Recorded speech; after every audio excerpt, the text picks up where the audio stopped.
Hello out there. Let's see if YouTube gets this going. Looks like I'm getting feedback that the stream is live. If you are seeing my screen and hearing me, then chime in on the Discord. Let me know that you are out there and that you are reading me.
I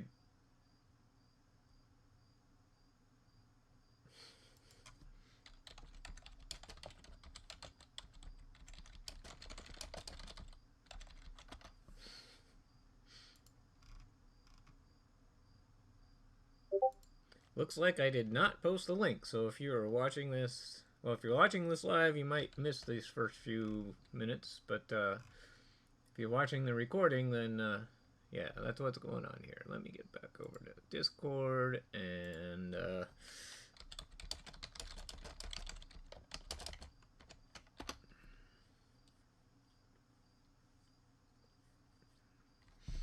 there we go. Now the link to the stream is in the Discord, so people in the Discord are hopefully able to watch. So, if you are out there and listening to me, let me know. You can hear typing. Can you hear speaking?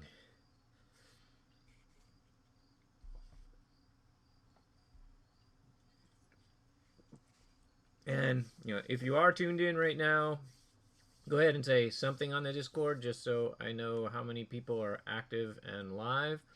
One thing you might end up doing is you might be behind a few minutes, or maybe you come in later and you're behind a half an hour. It's still not bad for me to know that you're out there, even if you're catching up. I'm going to type a quick tip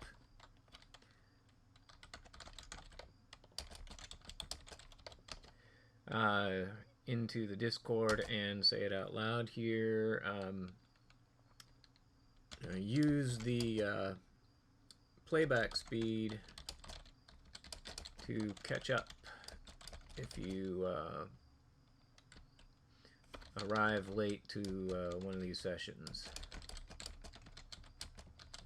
That way you don't have to miss anything, but if you're not, if you're 15 minutes late or something and you go 1.5 speed multiplier or something like that, then you'll be up to where I'm live, before like about 30 minutes or so, I think. So that's just one thing you can do. The other thing you can do is sometimes I go off in tangents or ramble, and if you realize that I'm somewhere that maybe you can skip, you can jump ahead 30 seconds at a time or so, and maybe skip until you catch up to what's live without missing everything that's important.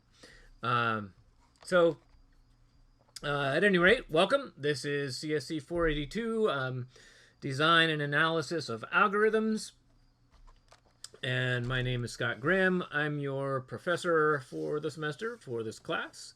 You'll see on your screen a page out of our class OneNote, which I have not sent you guys a link to yet, so I think I'm just going to go ahead and do that right now. Share this notebook, and normally I send out individualized links, but for now we'll just use a regular web link, which should work just fine for us. So I'm just going to put this in the Discord. for now. I should post it in D2L as well. But since you all are here now, this will work.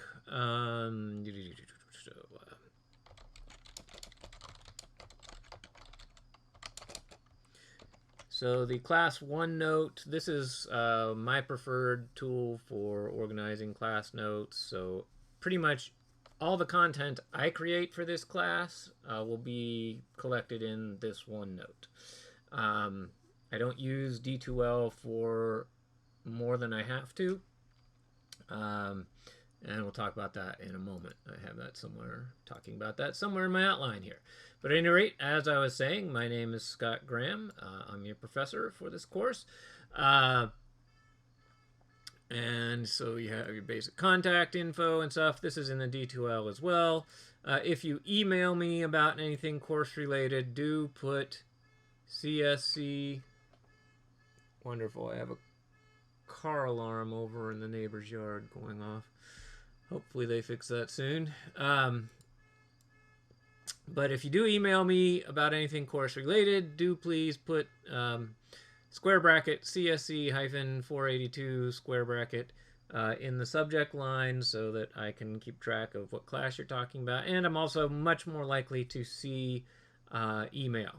And know that, okay, this is an email from a student relating to class that I need to deal with quickly, because I get piles of email and I don't necessarily see every last one of them. So at any rate, usually I get a pretty quick response from me. I do have official office hours, but especially for you online students, that doesn't make much difference. In fact, I might have these wrong here. I think that's basically my office hours, my planned office hours. I think maybe I'll actually be there till 6 or so, Tuesdays and Thursdays. But for online students, that hardly matters. But I am going to be online a lot, so you'll often find me around evenings. So if you just shoot me questions here on the Discord, you will likely, there's a good chance that you'll get an immediate response. I can't guarantee that. Sometimes I'm busy, sometimes I'm playing a game. You know, that's what Discord's really for, right? But often you can get an immediate or near immediate response from me. So don't feel restricted to those office hours at all. And at any rate, we'll talk about that more later. I thought I'd mention that since we're talking about office hours. I do have a phone, but, you know, I'm almost never there. And I never remember to check voicemail. So just FYI, phone is not the greatest way to contact me. Just use the Discord and use email. If you were going to leave a voicemail, you should just send me an email. I will say that email, I used to have this as preferred, but actually for anything that's just like help with homework, the Discord, I would say, is now the preferred way to ask questions about homework and anything else like that. The email, I would say, save email for like important things, you know, personal things that you have to talk to me about that, you know, has to do with your grade and that sort of thing, where you can't just talk about it on the Discord and so forth. Then, you know, so think of email as more the way to contact me for official and personal purposes, and think of Discord as the way to just, hey, we're in class, let's chat and talk about the homework or whatever. And really, I would say rarely, if ever, use the phone. If you want to talk to me by voice, just because you feel better about that than in writing through email or something, probably the easiest thing is we can use the Discord to chat live voice rather than using a phone. So let's just keep that in mind. In fact, I think I should just add that to this outline. This is kind of copied from last year. So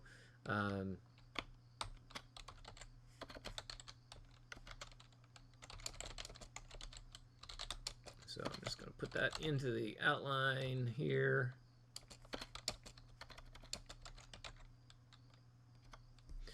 And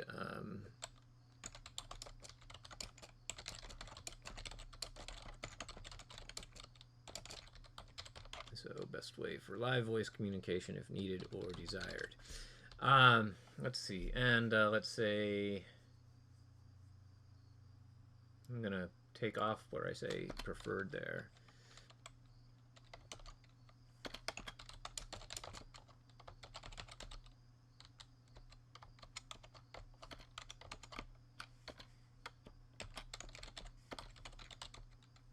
So for any issues that you would consider kind of official or confidential, you may want to use email, the DSU email rather than Discord. Okay, so that gets that stuff out of the way. So next thing, I'm going to try to stick to my outline here as much as possible. So prepare to have fun. Is this going to be fun? Well, that's partly up to you, but if you've come this far in a computing major, in fact, I think, let's see, is anybody not a computer science major here? I think only computer science majors take this course. And if you've come this far, then that probably means you have a, and by the way, if I ask a question like that, you know, I know you guys are going to get a delay of like 10 seconds before you hear what I say, but go ahead and chime in and say yep or no or whatever. So is anybody out there not a computer science major? So doesn't seem to be anybody chiming in, so I think I'm right about that. And if you've come this far, that means you probably have a pretty genuine interest in computing and computer science in general. And I will say that this is arguably the first pure computer science course you will have taken. Prior to this, it's more practical, just learning skills and so forth. You could maybe argue that something like data structures, depending on how it's taught, might also be kind of a pure computer science course. But the real heart and soul of computer science is all about the design and analysis of algorithms, arguably. I mean, there are many subtopics that branch away and are not algorithm specific. Boy, I have a lot of typos in my outline here. Let me fix these as we go. But it's once you start talking about how do you actually write instructions to solve problems that can more or less be formally defined mathematically. In fact, computer science ultimately is a branch of mathematics, and it's once we start talking about optimization of algorithms, performance of algorithms, things like that, or even whether it's even possible to create an algorithm to solve certain kinds of problems, then you're talking mathematics and you're talking about what true computer science is all about. The other thing I would say is that creating algorithms and creating algorithms that are efficient and elegant and so forth can, in its own way, be considered an art form. But ultimately, creating algorithms and creating good algorithms is kind of a puzzle-solving process. So if you come at this from the spirit of kind of puzzle solving, that's one way, I think, to kind of get the fun out of computer science. So if you've never really thought of it that way before, hopefully I can encourage you to think of it that way now. Okay, so next thing I want to talk about, I want to plug clubs I'm involved in. Now, a lot of you are online students, and so you're not on campus, so your ability to participate in clubs may be limited, but not necessarily completely so. So if you have an interest in these things, do consider that you might be able to get involved even if you are long distance from campus. And the first one is the esports club.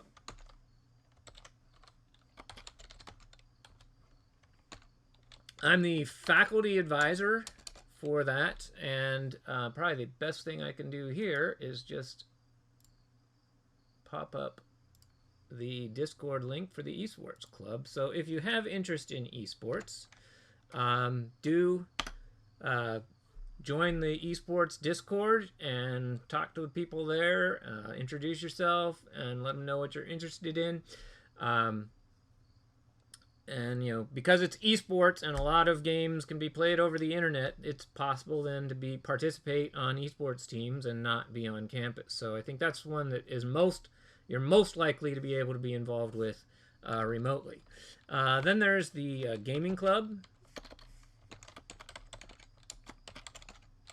And gaming club also has a Discord, so I might as well copy that one. And just as an FYI, I'm the esports faculty advisor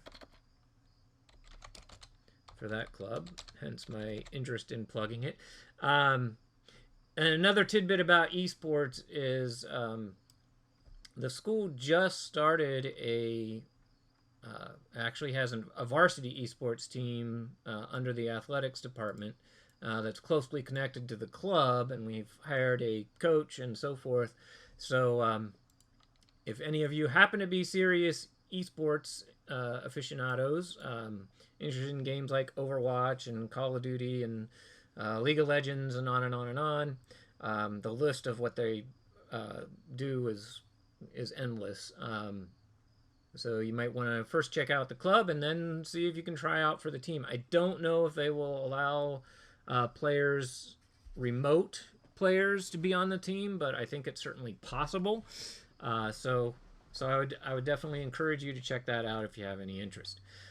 So then the gaming club. What's the gaming club? Well, that gaming club focus is board games. So being long distance, less likely that you could participate, but I would say, they've got a Discord and you might see what's possible as far as that goes.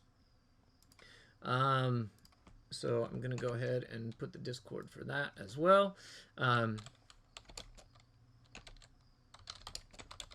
But they meet every Thursday night. Of course, those of you who are on-campus students but taking this online, of course, you probably already know this exists if you had any interest because you're juniors or seniors by now.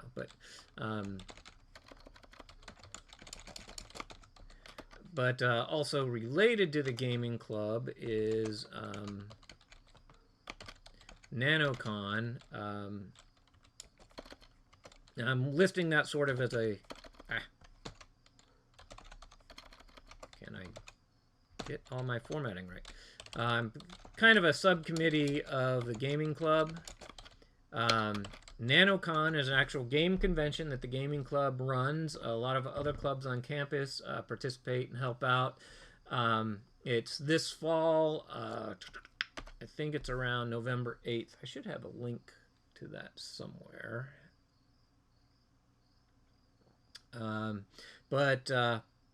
If you are close enough and do visit campus at all, and this is something that interests you, then that might be a weekend that you want to visit the campus. But at any rate, then let's see. The last one I want to plug here is Game Design Club. So the Game Design Club, if you don't already know of its existence, is another club run by students. It's closely associated with the game design program, the game design major that is offered at TSU. But you don't have to be a game design major to be involved with the Game Design Club.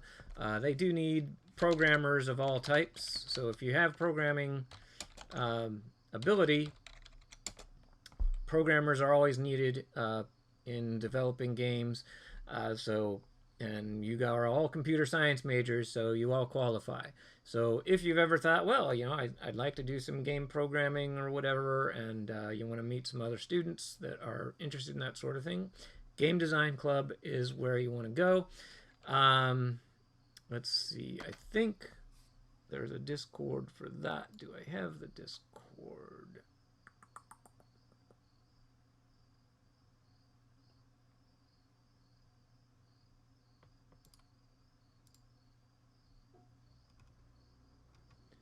Let's see. I suppose There it is. Okay. And let's see if I can get the invite link. I think I can. So Game Design Club also has a Discord. So if you think you might be interested in that, go ahead and follow that Discord, introduce yourself. And I would say Game Design Club is another one where you could easily participate remotely, because software development is something that people don't have to be in the same room anymore, the same building, or the same state, or the same country. You can collaborate with people on these kinds of things from anywhere in the world. And so then the last thing I want to plug there, which is related to Game Design Club, which is the Global Game Jam. Let's see, and that is, whoops. And that is a weekend where you form a team, don't sleep, eat pizza, and create a game in 48 hours. So it's a lot of fun, and we've typically had dozens to over 100 participants in years past that break up into teams of 2 or 3 up to 10 or 11 people. And for stuff like that, they need artists. What would be the right audio engineers, musicians, writers. Of course, they need programmers. They always need programmers, and so on. Can all get involved with that. And again, Global Game Jam is something that you could potentially, it is a global thing, but you could participate with the DSU group, even if you're remote. So again, that's something I would heartily encourage you to look into and get involved with.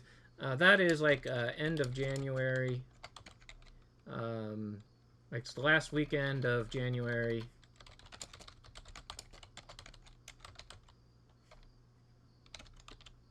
First weekend, because I think it overlaps, like January 31st to February 2nd or something like that. So I highly encourage everybody to get involved with those. There are, of course, other clubs. Most of you are, again, juniors and seniors, so you probably know about the clubs that you're interested in, but I thought I would plug these because it surprises me the number of students that don't know about these things. Let me go ahead and add to the notes on it. So this is a free game convention held in November at DSU. So let's see. Anyway, if you have any questions about those, feel free to ping me and I will discuss them more. But probably the easiest thing is to jump to the Discords and talk to your fellow students that are into those things. All right, so let's see. I think I already talked about the best way to get help in this class, but just to emphasize it, use the Discord. As I mentioned, I'm often online in the evenings. So if I see people pinging questions on the Discord, I can always come over and help out immediately. I can't guarantee an immediate response all the time, and even if you see me with a green dot, it doesn't necessarily mean I'm paying attention to what's going on in Discord. So, but like I said, very often you can get immediate responses from me. The other thing is if you post questions in the appropriate Discord channel. So here's our Discord right here. Let's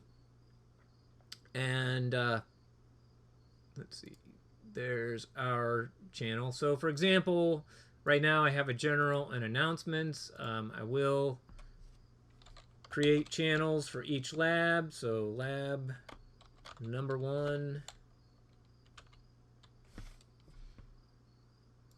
like so. So when you're working on the labs for this class and so forth, you can chime into the channels there, ask questions, get help from each other. And I do highly encourage that you help each other in homework. The one thing I will say there is, if somebody gives you really substantial help like you feel like it's not entirely your own work or something, make sure you cite. You can even just say, I got help from this person, and let me know that they helped you out. That's fine. Don't go copying each other's stuff. That, of course, is not appropriate. Um, but helping each other as much as possible, I do highly encourage. So, and the other nice thing, Discord is a way you can collaborate. You can arrange to work at the same times so that you can be online and kind of keeping each other company while you're uh, grinding through these horrible, difficult labs that I'm going to assign you and that sort of thing. All right, let's see. Next thing, read the syllabus. You're all responsible to know what's in the syllabus. You're all grown-ups. You can find the link in D2L, but I can probably just copy it here. Let's see. Where do I have that? Oh, that's not the way I want to do that. I want to do this over here.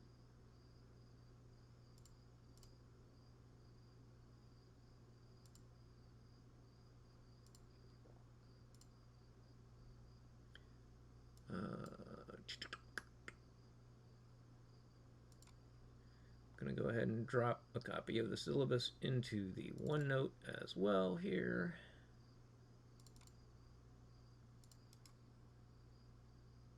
Copy and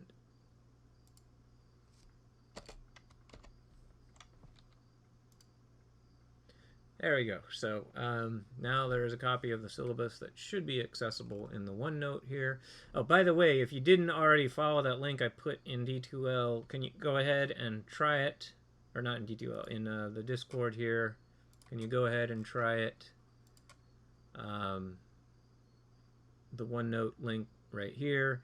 Try that now and make sure you can access it, because you should be able to see any notes that I put in here. This is something that's going to grow as the course proceeds.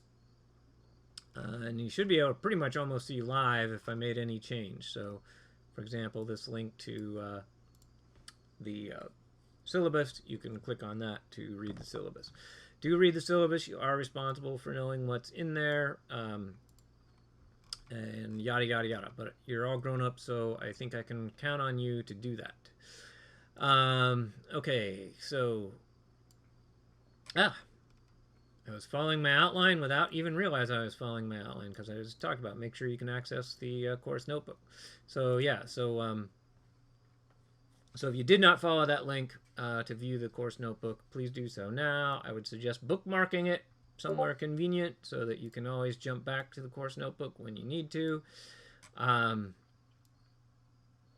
And normally I send out individualized links, so probably that generic web link that I just gave out will be disabled, and then I will send out individualized links. But for now, the generic link will work just fine. Next thing in my outline here, log into the Discord server. Well, you're already in there and listening to me. If you're listening to this, the only place I put the link to the stream was in the Discord server. So you've all done that already. So that's good. Let's see. If you have not yet, quick survey time. Who has the textbook already? And I realized that it was not properly listed in the bookstore, but I did send an email out or a news item on D2L or something saying here's the link where you can get it on Amazon.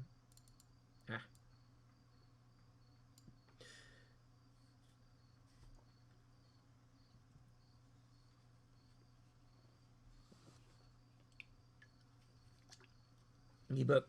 And you probably don't expect an apology, but I do want to apologize that it's a textbook that you have to purchase, and I think it's over $50 even for the ebook. I generally try in my classes to basically let the internet be our textbook and not have extra expenses that you have to pay for.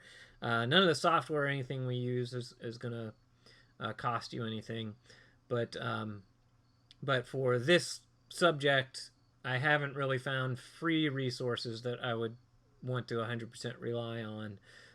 So we're stuck with paying for a textbook. I certainly encourage you to find the cheapest way you can get a copy of it that you can. But I don't think the bookstore would have been any cheaper than Amazon.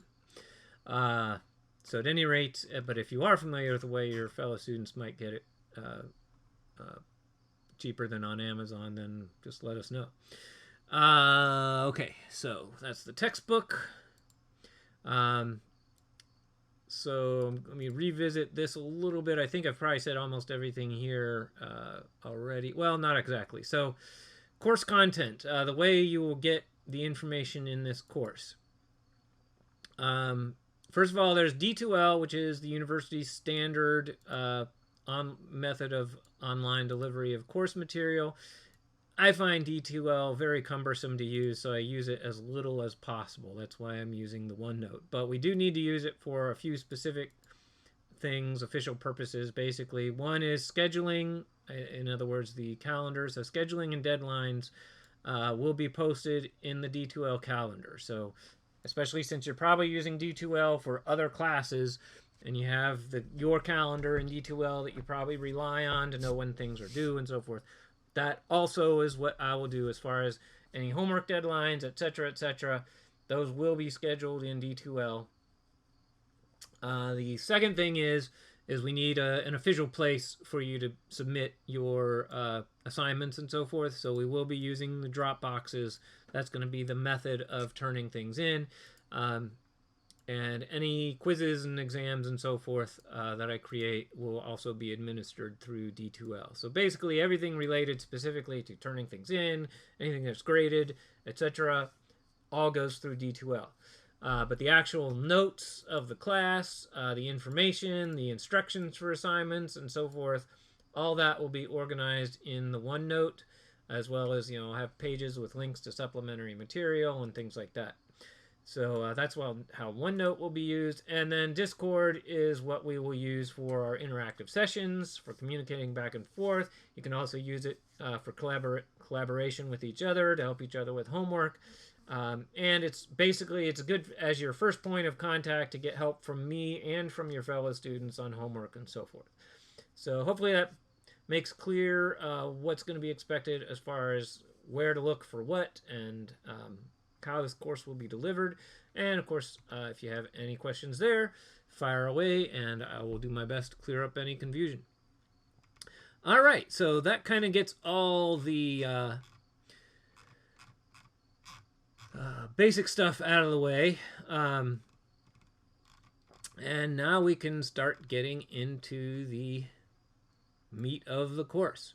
So when I teach algorithms, one of the things about my approach is that I take an experimental approach for the most part in this class.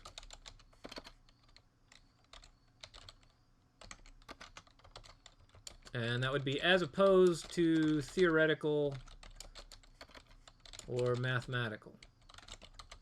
And that almost goes against what I said earlier, where I was saying this is the first pure computer science course, but where computer science is actually a branch of mathematics. We are interested in the mathematics here, but I think for the most part you'll understand it better, you'll understand what we're doing better if we make everything as concrete as possible. Therefore, we're going to be actually writing programs and doing experiments to actually see the performance of those programs. And performance generally means,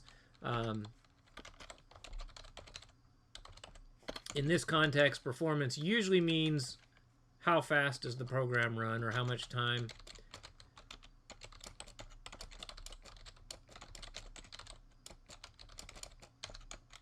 And that's on an input of a particular size. We'll get into the nitty-gritty of what we mean by input size and so forth pretty soon. But generally speaking, when we talk about algorithms, we're not just worried about, can I write a program that does X? We want to say, does that program run in a reasonable amount of time? Is it the fastest possible program, and so forth. And so we're interested in the performance of the program in terms of how fast or how much time does it take that program to run. And we're generally the larger the size of the problem, for example, if you're sorting a list of numbers, just to take a very simple one, it's going to take more time to sort a larger list of numbers. And we're generally interested in how the performance of the program changes as we increase the size of the input. So, for example, for ever longer lists of integers or whatever, how long does your sorting program or your sorting function take? Now, there are other considerations like how much memory does the program need to do its job, and so forth. That's not going to be as strong a focus in this class, but it's probably something we'll look at least for a few weeks. Some of what we do will involve thinking about not just how fast it is, but how much memory is required for a program to do its job.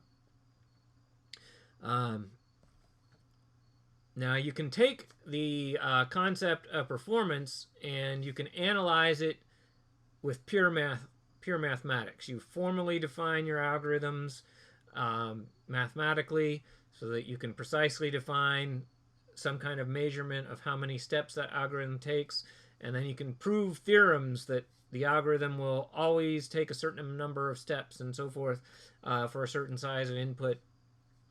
So we may look at that a little bit, but for the most part, what we're going to do is think more experimentally. So we're going to actually write programs that implement various algorithms, and then we're going to run experiments to check their performance to make sure that we have a solid grasp of what's going on. So with that in mind, I want us to dive right in, and we're going to set up what I would consider the preferred lab environment. So if you want to make sure that, for all the examples that I do and so forth, that you're using the exact same setup that I'm using, then you're going to want to follow the steps I lay out here.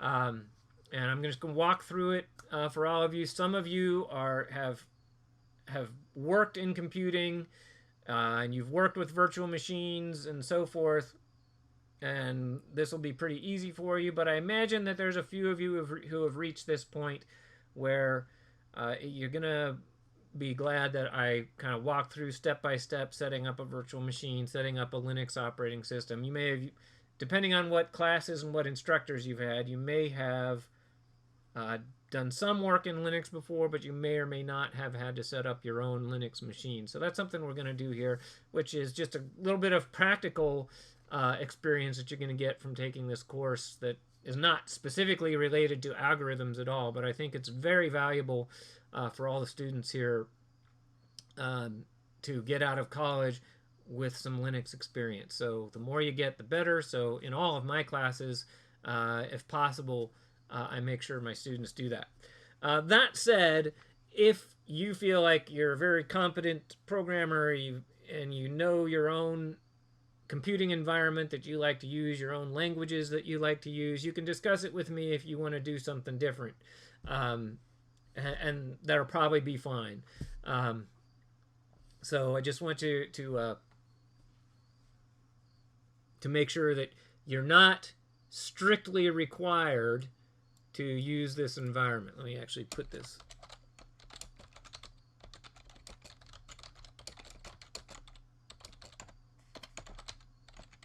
You're not even strictly required to use the Java language, which is what we're going to use in this class.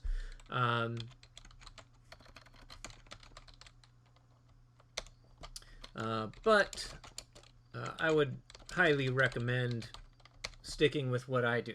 So if you're doing the same thing I'm doing, that just eliminates one extra potential for miscommunication or confusion or whatever. But if you feel highly competent to work in your own language, work in your own environment, that's fine. If you already have some kind of preferred IDE and preferred language to work with, let me know that you're doing that, and we'll discuss whether we can talk about whether it may or may not be an issue. On the other hand, even if you do have a preferred environment, Um, Maybe you should take this opportunity to become more familiar with Java or Linux, or the IntelliJ IDE, any of those things. Um, the one place where I think my environment might be best for everybody is the fact that I'll walk you through using a tool called GNUplot, which is a really handy tool for plotting data. And because we are taking an experimental approach here, um,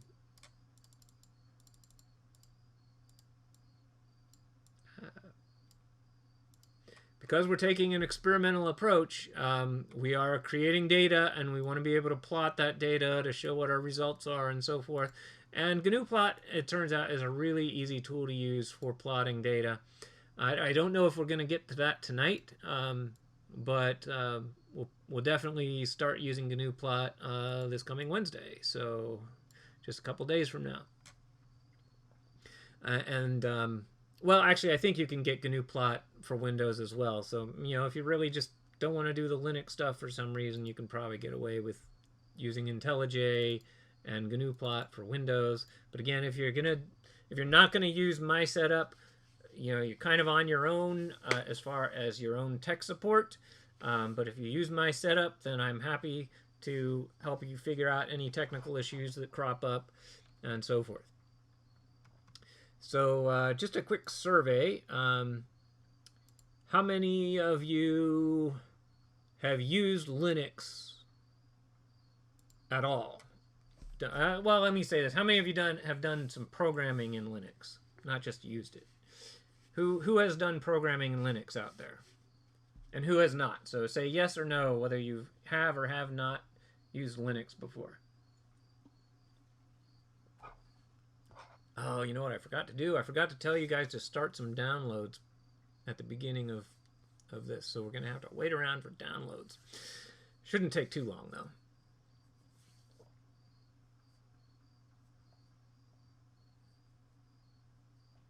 So we have a bit, not much. Yes, since 2004. All right. So did you say you're an old hand at Linux?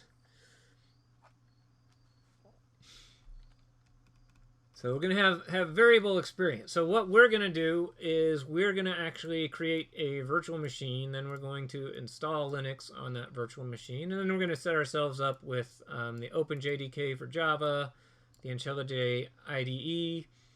We may or may not get to GNUplot. I want us to at least have created a basic Java program before I wrap up tonight. We might get a little bit beyond just the anything but hello world program that we're going to do. Let's see. So let's go ahead and get started. And what I need is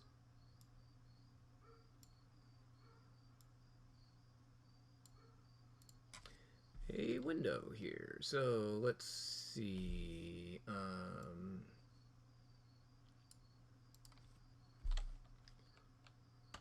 So the first thing you need to do, Google VirtualBox. Actually, I'll probably put the link in the notes here in a moment. But yeah, there we go. So Oracle VM VirtualBox. This is the software. It's the software I'm familiar with for managing virtual machines, so that's why I have you use it. Some of you might already have access to and be familiar with VMware. You're welcome to use VMware, but I'm not going to be able to give you any tech support if you have issues.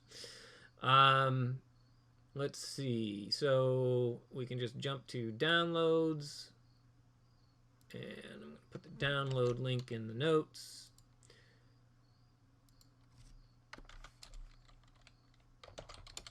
So we're going to be using VirtualBox, and the download link is now in the OneNote, so you can find that link there. So you don't have to try and pause the screen and type it in or something, but you can Google search it about as easily as you can find the link and click it, I guess.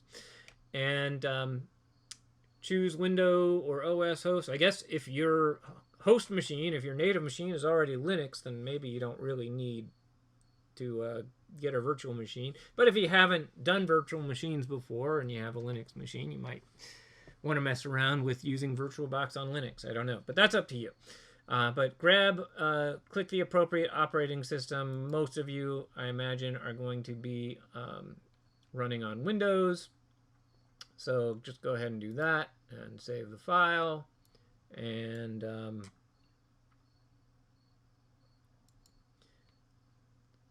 there we go.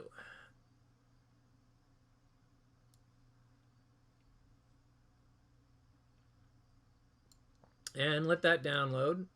And once you've got it, we're going to install VirtualBox. But actually, before you do that, let's go ahead and you can also Google Linux Mint. And pop over to the Linux Mint main page, download, and I'll provide a direct link to this as well in the notes, because this download might take a bit longer depending on your internet speed. This is the one where I forgot to have you start this when tonight's session started, so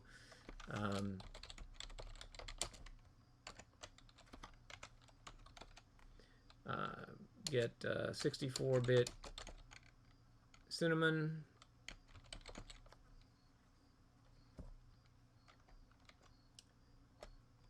So from the Linux download page, scroll down. We want Cinnamon 64-bit if you want to be using exactly the same thing I'm using. And then we have a bunch of mirror sites that you can download from. Choose one that is probably close to you. What I will say is some of these sites will be slower, some are faster. So if you have one that's like taking an hour or 10 hours or days or something, just cancel that download and try a different one of these links. I'm just going to grab one randomly. Let's try Harvard.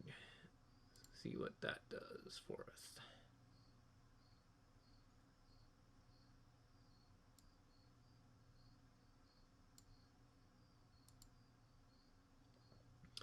And so that's going to take me about 10 minutes on my internet connection if it maintains this speed. That's not too bad.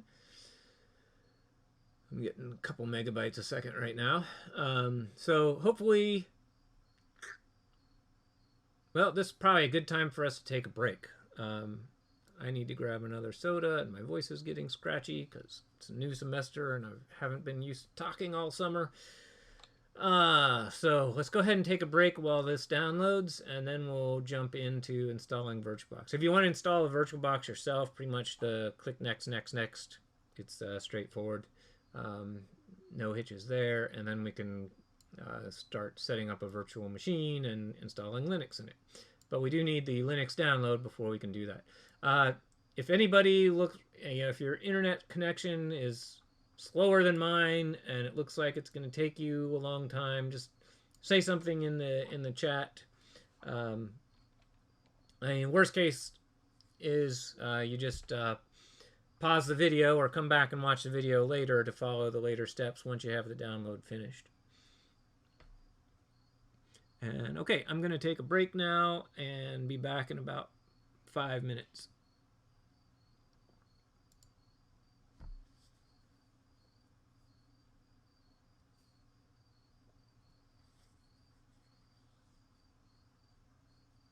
Dependency hell with Red Hat 7, yeah. I never used Red Hat, but if you haven't tried Linux with Mint, it's definitely worth a look. I think it has ended up becoming the most popular. I switched to it a long time ago when Ubuntu started making changes to their UI and so forth that I didn't like. And then Linux Mint just seemed a lot of people agreed with that or something, and Linux Mint really took off. But it's pretty solid. Maybe a little bit more bloated than some of the lighter Linux distributions, but I think it definitely is a good entry level Linux distribution.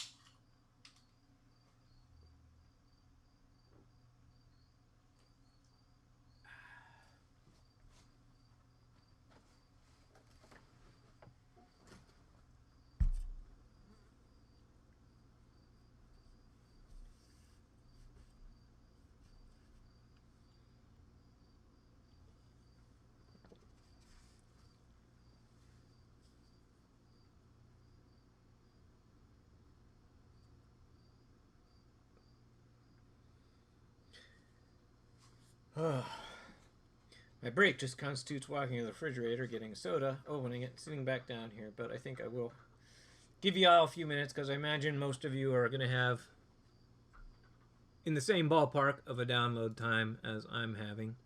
I don't actually need to do this download myself because I've already done this with other classes recently. Oh, I wonder if that's killing my how's the video performance? I wonder if doing this download is killing my stream performance. Anybody noticing anything there?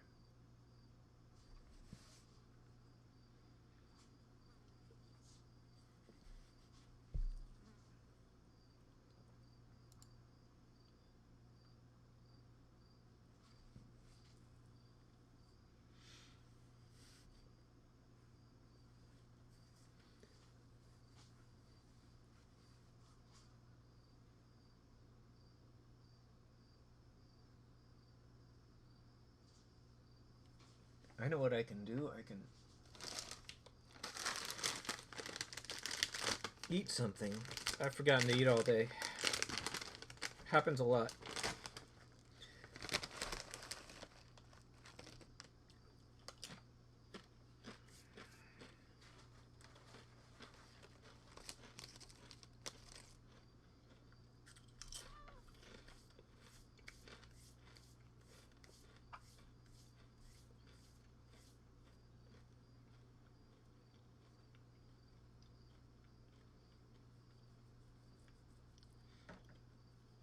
Go ahead and chime in if you're hearing me. Go ahead and chime in and tell me how many minutes is your download. Does your download say it has left?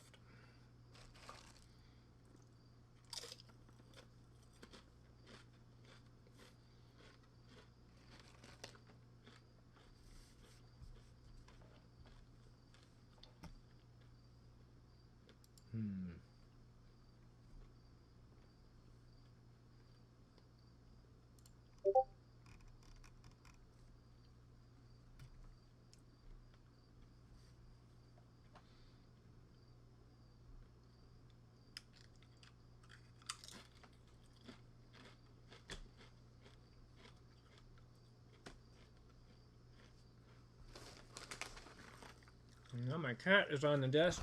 It wants to help teach algorithms.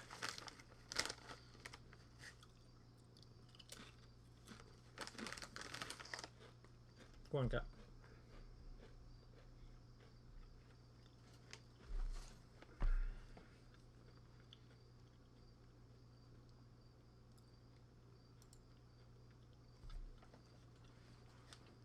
All right.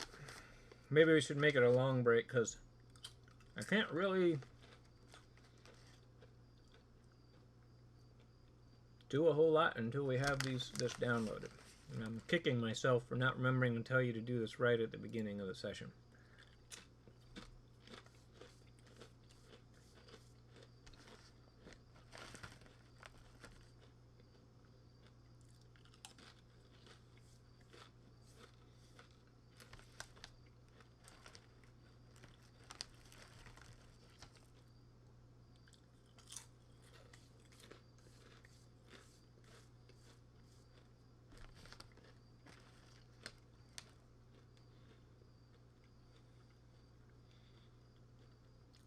My download time bounces around. Now it says 6 minutes, so it is making decent progress. I'm about half done.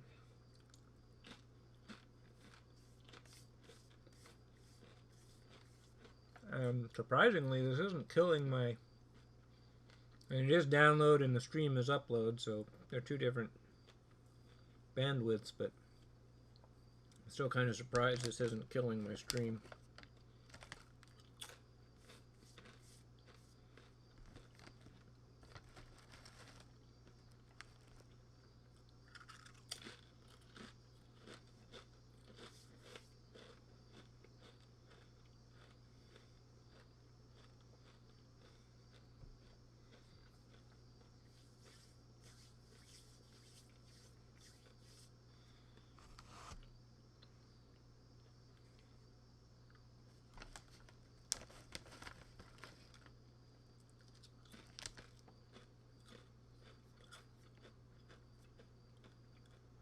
So anybody who's not already figured this out, that is watching this recorded later, you're going to want to jump ahead a few minutes at a time until you find where this download ends.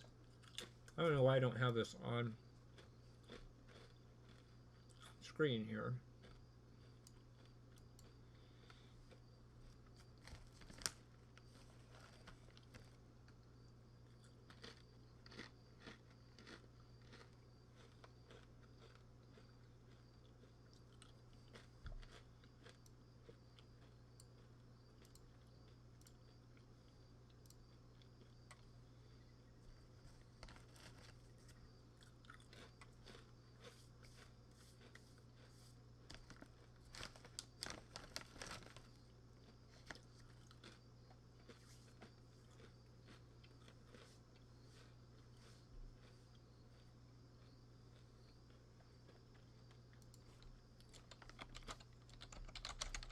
Gonna ping into the Discord here. Let's see.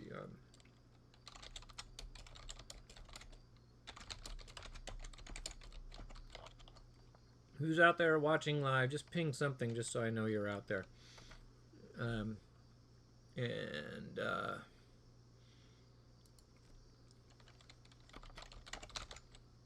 we'll be resuming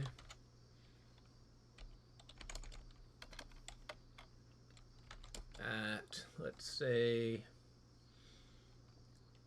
8. Oh, let's see. Well, how long is my download looking like here? Oh, now it says 9 minutes. Great. But I think on average that's going to go faster than that. Let's just say 8:10. Let's say 8:11 just because, so it's not a round number. Here. Or 11 minutes after the hour, whatever time zone you're in. Oh, here's something I can ask you. What time zone is everybody in?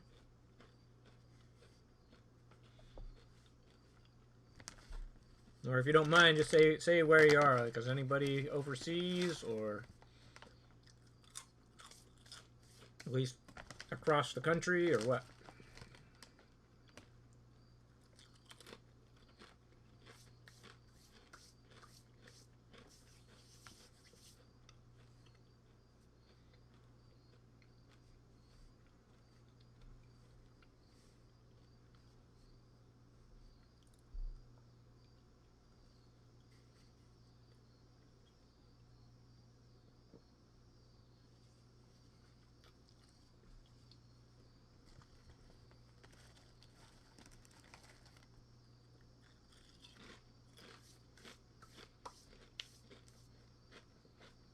Actually, I imagine the overseas students usually won't be attending these live sessions because they'll have much different time zones.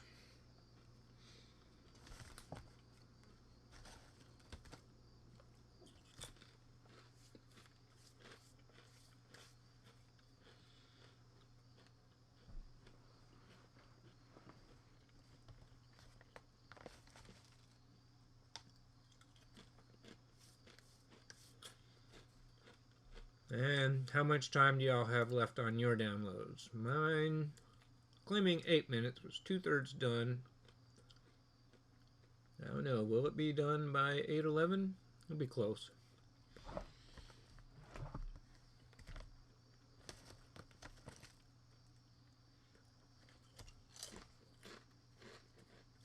At least this is giving me a chance to eat something.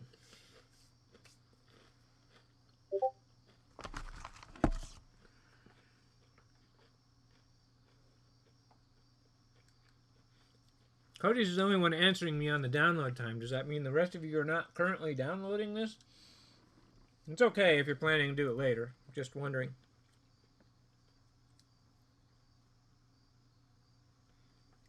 That's good.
Have it set up already.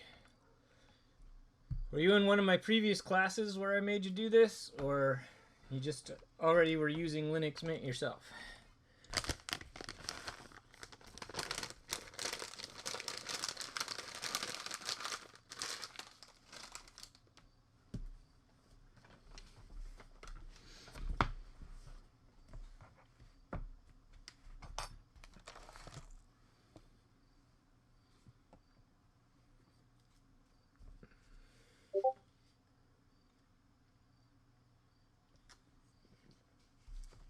Yeah, I'm starting to recognize names that are familiar. I'm like, oh, I think they must have been in my 250 class or my 314 class, etc.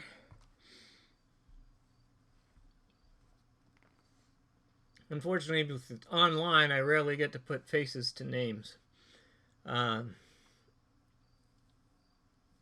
Makes it harder to remember people in general.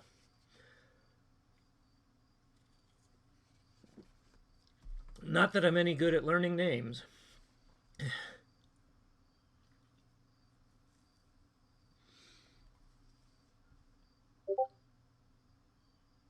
Yep, I thought your name was familiar.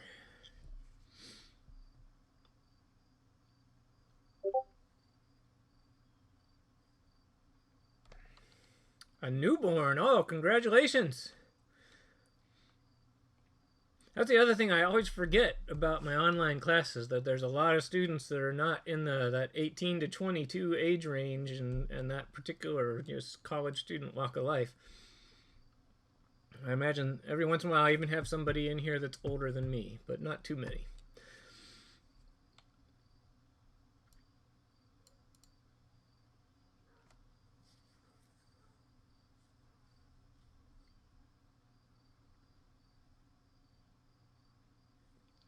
All right, where are we at? We're almost at 8:11. Well, let's see. My computer says 8:06. My wall clock is a little ahead, so maybe I didn't need that much time. Let's see.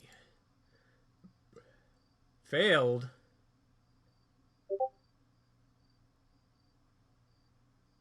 Why did my download fail? And is it going to try to redo the... Oh, good grief. Well, let's see. I better actually have a copy of this already.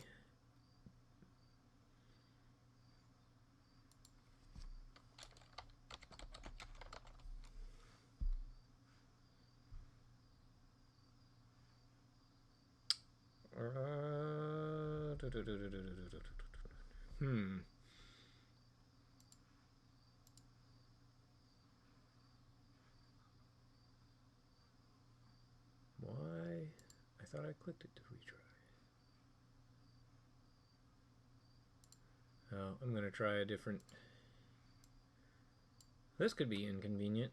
I have it on a different computer. I can probably transfer it over here. But let's go ahead and see.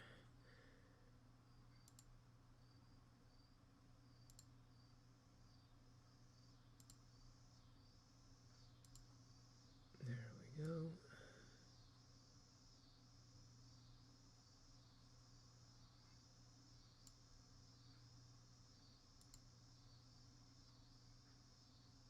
Oh, that one's like 2.5, 3 times faster too. So maybe I will just get it this way. We can relax. But it might not quite be here by 11 after.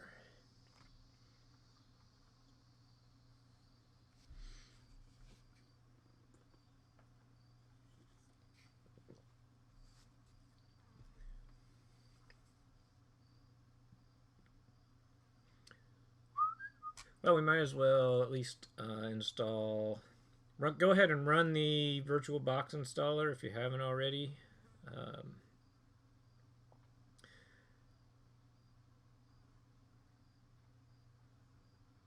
Let's see, where is that?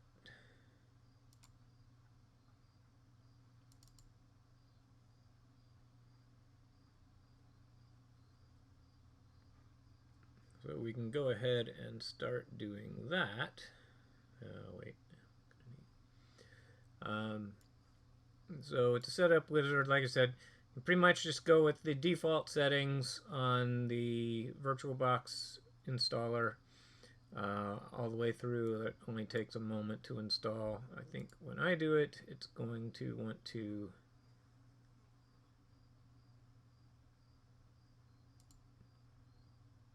why is it acting like... Oh, it is actually going through the install because there's a new version from what I had. So, but I'm going to have to shut down. Are any of these running? Nope. Current version, yeah.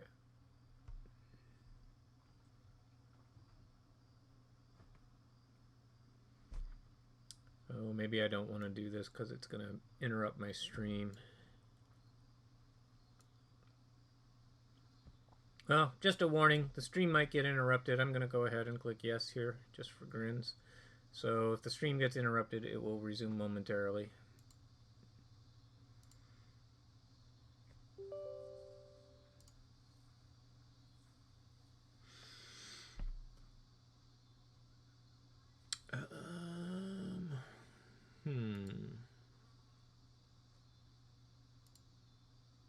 Looks like I still have a VirtualBox process running that's tying things up here.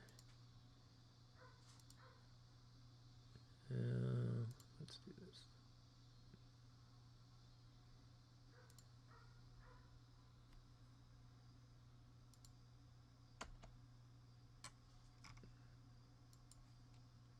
Why isn't that showing up? Yeah. Okay, well, let's kill some processes. All right, now I should be able to. Let's try that again. Okay, VirtualBox setup wizard, and it's kind of up to you if you want the different shortcuts created or whatever. But yeah, reasonably straightforward installation.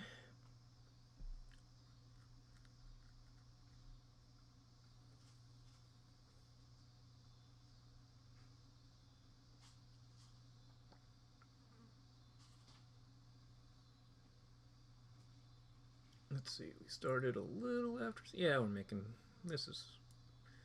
good time, and people watching the recording can always skip over a lot of this boring stuff. Okay, let's see. So, yeah, go ahead and start it up. And which window is it going to appear in for me here? Or is it even going to show up? Oh, there it is. It started minimized for some reason. All right, so I do recommend pinning that to a taskbar and keeping it around for easy access. All right, so this is VirtualBox Manager. And for those of you who are new or new-ish to virtual machines, a virtual machine is simply a simulation of a computer that you run on another computer. And the very first question you should ask yourself when you hear that is, can you run a virtual machine within a virtual machine, within a virtual machine, within a virtual machine, within a virtual machine? And the answer is yes. And I encourage you to try it sometime just for fun, but not right now. But at any rate, let's see. Over here on the left is a list of virtual machines I've created already for various classes. In your case, it'll probably be a completely empty list, unless you've had a class from me before, or otherwise are already using VirtualBox Manager for your own purposes. So the first thing you're going to want to do is click New here, or you can go to the File menu and actually I think it's in the Machine menu and do New, and that will start the process of creating a new machine. And the first thing we want to do is name the machine. Now, one thing I want to say is this is creating the simulated hardware of the machine, the simulated physical machine. Okay, it's not, but we still have to put the operating system on that machine after the machine is created. And go ahead and give it a name like this: CSC-482 hyphen, and then your name in camel caps. So in my case, Scott Graham, like so. And that should be fine. And then it's going to have a default location, which should be fine, where it's going to store the virtual machine. So this is a simulation of a computer that runs on your computer.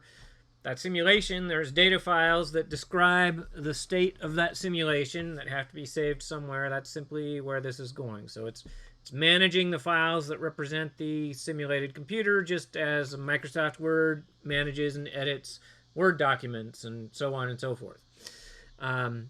Most of the time, you probably are not going to have to worry about this location or go look at the files themselves unless we have to, unless there's some problem that you have to troubleshoot or something like that.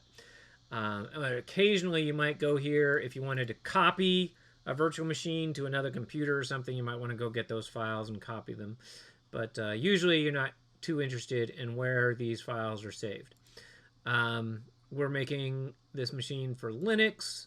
And let's just go ahead and do other Linux 64-bit, since Mint is still not listed here. And then you can click Next. So we have to tell it how much memory we want to use. I've found that 2 gigabytes is fine. Not too much, not too little. So 2048 megabytes should be just the sweet spot there. I wouldn't go lower than that. You might go higher than that. In fact, for some of the kinds of tests we want to run, at least temporarily, you might want to come in and bump up the amount of memory you give your virtual machine, just so that it has more memory to work with. Because again, we're interested in performance, and sometimes the amount of memory used is what interests us. So we want to test things that need to use a lot of memory. So we may eventually want to run some tests where we bump up the memory for the virtual machine. Of course, you're not going to want to go past or get too close to the limits of your actual physical machine. So again, most of the time, a couple gigabytes is fine. I'm assuming that you have a desktop or a laptop probably with at least 8 nowadays. If you're not on, if you're on something that has less RAM than 8 gigabytes, it's definitely worth thinking about upgrading for purposes of your computer science, academic, and future career. Definitely worth the investment to have better hardware to work on. If you're stuck in a situation where you have lower performance hardware and it becomes an issue, I guess talk to me about it. We can maybe figure out, you can probably reduce the specs of the virtual machine and so forth, so it doesn't tax your system as much. But that's something you can play around with. You could probably do most of what we do with even less than 2 gigabytes. But I suspect most of you are on a host machine that can handle a virtual machine and give it 2 gigabytes without an issue. If you think there's an issue there, just talk to me about it. So let's go ahead and click Next. We do need our virtual machine to have a virtual hard disk, and so we want to create that. So click Create here. The VDI format, which is the standard VirtualBox disk image format, that's fine for what we want to do. So just click Next. And dynamically allocated, again, that's just fine. If you don't know what that means, dynamically allocated virtual disk basically means even though we're going to give it a size of about 30 gigabytes, it's not going to take that much space on your real hard disk. It'll only take as much space as is needed for the files that are stored on the virtual hard disk. It's going to get up to about 10 gigabytes or so, though. So let's go ahead and click Next here. And here we're setting the size for the virtual hard disk. And as I mentioned, I'm going to suggest 32 is probably enough for most anything we want to do in this class. Probably more than we need, actually. But I think that's a reasonable ballpark. But it also sets a limit so that if you write a program that gets away from you and starts creating a huge data file on disk or something, at least if you limit the size of your dynamically allocated list, it's never going to take up more than that. And it'll just crash your virtual machine if you use all the virtual machine's hard disk. Hopefully you have at least that much space to play around with on your real hard disk. Again, if you have any issues as far as your desktop or laptop that you're working on maybe not being powerful enough for what we do in this class, just let me know what's going on and we'll figure things out. All right, so now the virtual machine is created. So now you see I have CSC-482 Scott Graham as my machine down here. Oh, you know what I didn't do? I didn't put in the name. I'm just going to have to remember. I didn't put the semester in the name so I can make sure I don't confuse it with my older machines here. But I think I can probably handle it. I'll just put this one at the top. There. New machine at the top. All right, so now it's powered off. So in effect, to press the power button on our simulated machine, we just click Start here while we have it selected, or you can right-click Start, or you can do Machine Menu, Start. And that powers it up. Actually, it's not powered up yet. It's not, your virtual machine is not powered up. Since this is the first time we're starting up this virtual machine, it figures you want to install a operating system on it. This is a blank machine, no operating system. The hard drive is blank on our simulated machine here. So we want to install an operating system. So we need to choose a file that has the operating system on it. So let's see if my download finished. It probably did because that one was going pretty fast. There we go, Linux Mint ISO. Okay, so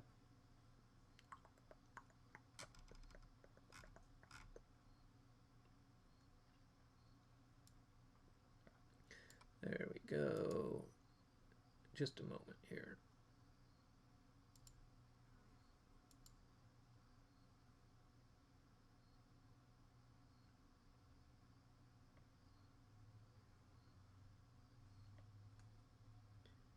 All right.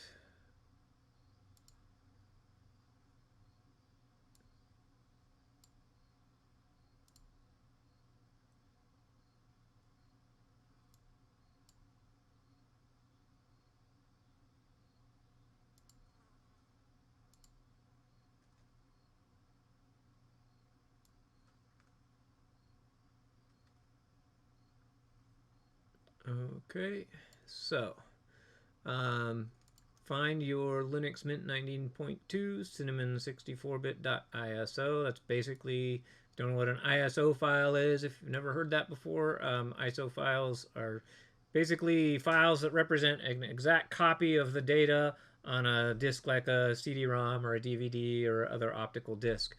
And so what we are in effect doing here is inserting that optical disk into our simulated machine, and now when we start it up, it can boot from the optical disk, and then we can install the operating system from there. So now we're ready to click Start here.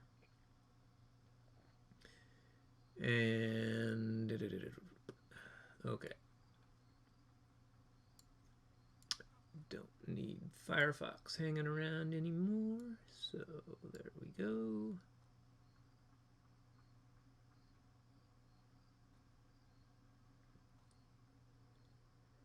And our virtual machine boots up. Takes a few moments.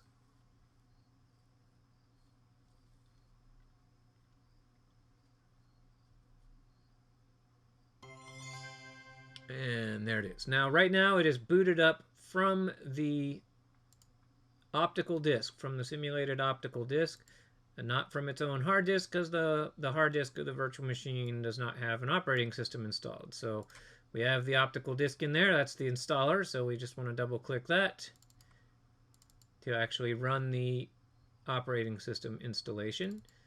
We can maximize our virtual machine window if we like, but right now it doesn't resize the virtual machine screen when we change the window size. But the installation is going now, and this is pretty straightforward. If you've never installed an operating system before, there's not all that much to it. So we choose language, choose keyboard layout, whatever you prefer there. We don't need to install this third-party software for what we do. Just so you know what this is, so Linux is open source, free. I think this checkbox is because if you choose this checkbox, it's going to pull in some stuff that has licensing that is not quite the same as the free licensing that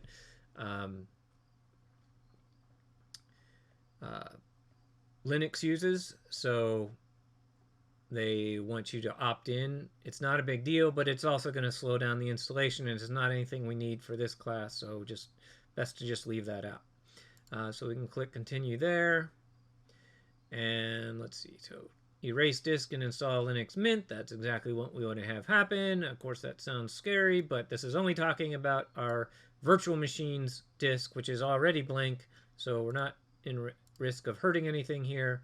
Oops, I don't want those checkboxes. So just the default there, erase disk and install Linux Mint. That's all we need. Click install. And then it's just double checking to make sure you really want to do this. And yes, we really want to do this. So click continue. And so now this is going to take a few minutes to do the installation. Time zone, pick your time zone. And now we need to name ourselves and the machine. And do please use your real name here. I asked you to include your name on the machine stuff because you're going to be taking screenshots and stuff to show me your work and so forth. And just having your name built into the machine and your username as your actual name just makes it a little bit more clear that, yes, this is being done by you on your own machine and so forth. I'm sure nobody would ever want to cheat or fake anything, but it just makes it a little bit more work to fake something if you have to have your name in the images that you take for me and so forth. So at any rate, your password should just be something simple like 1234 or whatever, because this is just a virtual machine that lives in your real machine, so the security on this is not important. I'm not sure if it'll let you do a completely blank password, but you might try that. But at any rate, just make sure it's not something it's not something you'll forget, because then we'll just have to figure out how to get in without the password one way or another, and I'd rather not have to troubleshoot that. Not that it's all that difficult. But at any rate, then we go ahead and continue. And then it's going to download. So as it's been doing this, it's been downloading the actual, well, a lot of it was already on the ISO file, but it is downloading some stuff for some reason as part of the installation. It's probably getting the latest updates.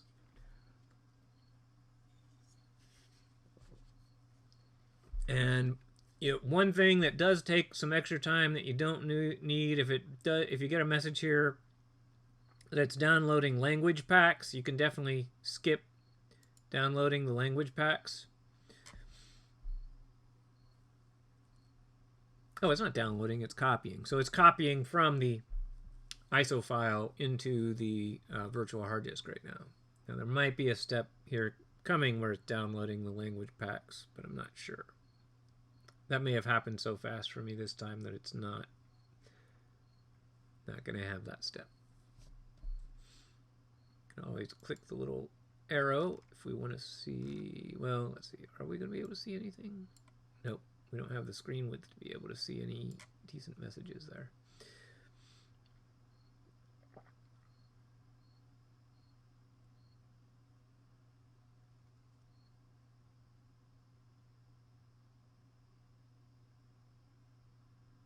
I would not recommend skipping any of this yet. Only language packs. If it says something about language packs, you can probably skip that. That usually takes a lot of extra time to download for some reason.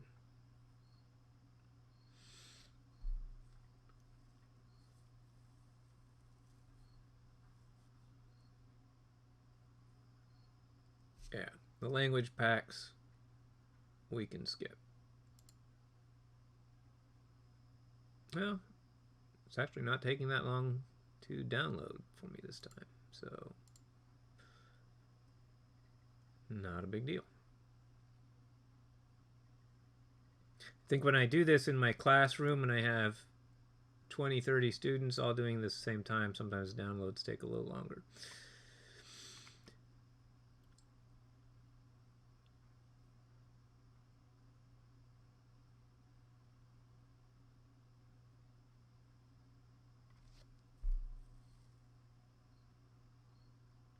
One of these days I'm going to get a recording of the Jeopardy song to play during these lulls while we're waiting for something.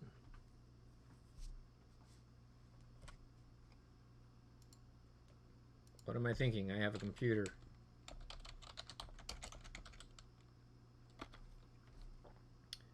And I have Google.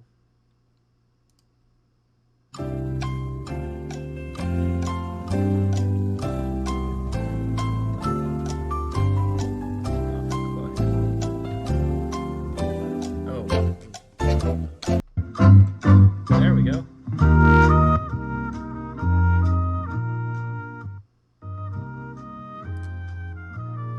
All right, installation finished for me at least. And we restart the virtual machine, and then there's one other important step. Actually, I'm going to go to the notes and make sure I put something in there about this. So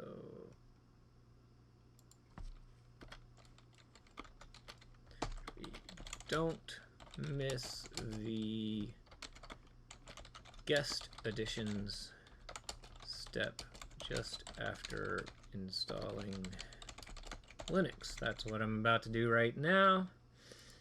And oh, so it hasn't restarted yet. It's waiting for me to press enter before it restarts.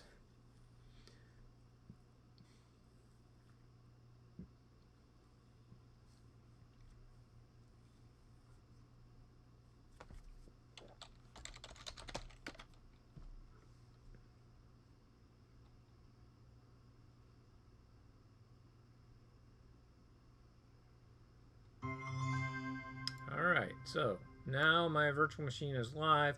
This message about video drivers we can ignore for now. Don't really need the welcome box. Now if I resize my screen right now, it's not resizing the virtual machine's screen. That will be cleared up by what we're about to do, as well as some other things. So what we want to do now is go to the devices menu here. Oh, let me explain something. So again, VirtualBox Manager. So this is the software that manages virtual machines. This window here is still part of VirtualBox Manager. So you shouldn't think of the window as being your virtual machine. You should think of it as a container for the virtual machine. So all these menus up here are menus that are provided by VirtualBox Manager. In fact, the machine menu has a lot of the same options and so forth. So just keep that in mind, that the window frame, so to speak, is a container for the virtual machine, and so these are things to control and manage your virtual machine. They're not part of the virtual machine itself. So here in the devices menu, we want to simulate inserting this additional optical disc that has what are called guest editions on it that we can install on our virtual machine. And what the guest editions are, they're software that the virtual machine runs that lets the virtual machine communicate with the host machine and actually know that the host machine exists. The virtual machine is literally a simulation of an actual computer, so it does not know that it's a virtual machine. It thinks it's a real physical computer as far as it's concerned. Um, and in a sense, the guest editions software sort of lets the virtual machine know that it is a virtual machine and enables communication with the host machine and so forth. So let's go ahead, and when you do the insert guest editions, it should auto run the DVD, and then and pop this up, and you can just click run for the installation there. And it's going to ask for a password. That's just whatever password you gave yourself, because you are the administrator for your own virtual machine here. And this takes a couple seconds. Let's see.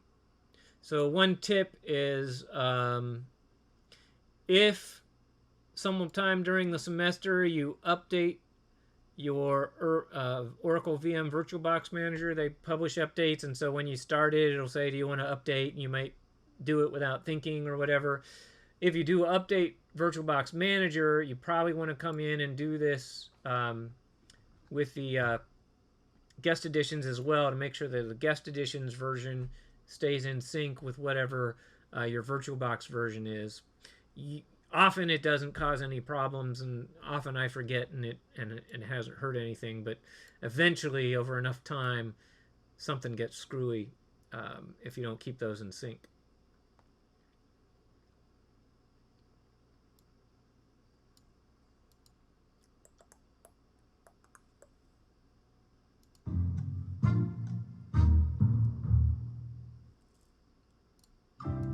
Alright, so looks like mine's done here, so let's go ahead and hit return to close that out. You can eject that simulated optical disc, and now we want to restart one more time to make sure all the changes with the guest editions have taken root, so to speak. And that should clear up some stuff.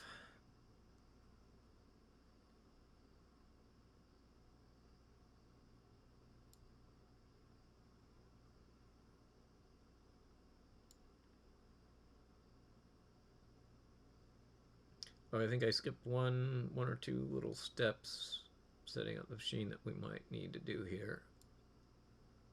Might not desperately need to do it, but let's see what happens when it boots up, if it gives me that video message again.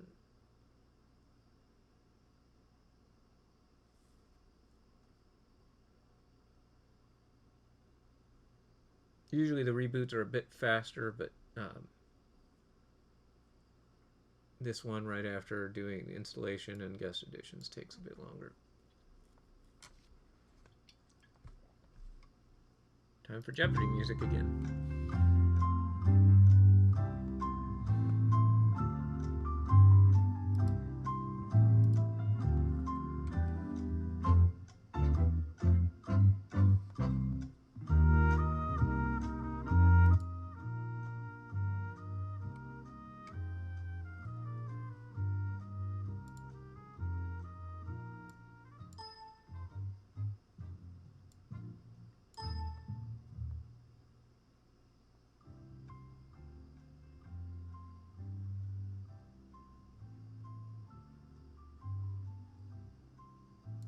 Alright, now we're rebooted.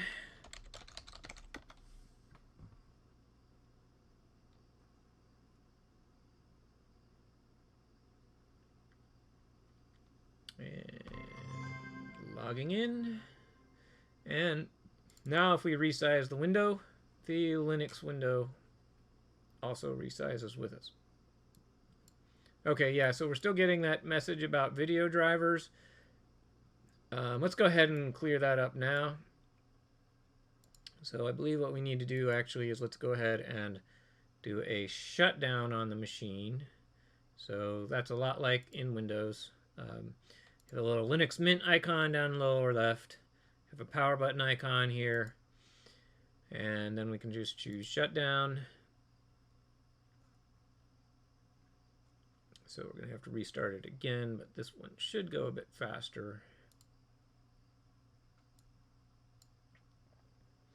And we should see it powered off over in the list over here. When it's shut down, the window will close as well. All right, why is it taking so long to shut down? More Jeopardy music.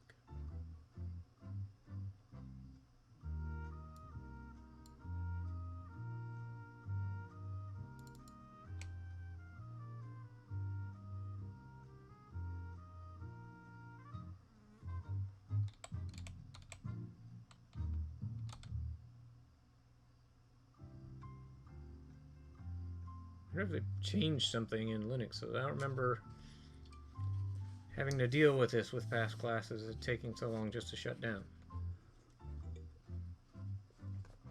Happened with my 150 class too, so they must be doing something different with the shutdown process. That's a Windows thing, taking forever to shut down, not a Linux thing.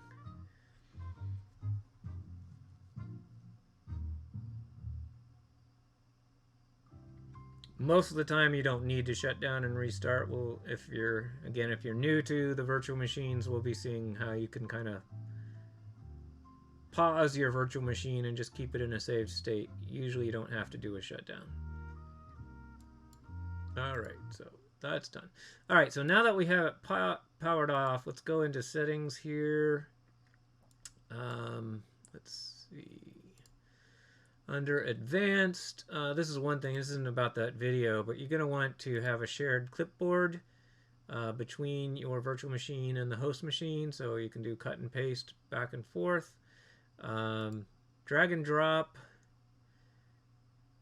I usually leave that disabled. It does let you just drag files between the two machines, between your host machine and the guest machine. In ages past, that created some bugs, just created issues. Those bugs are probably fixed by now, but I don't think there's any compelling reason why we need that. So let's leave that, and let's see. Then under system,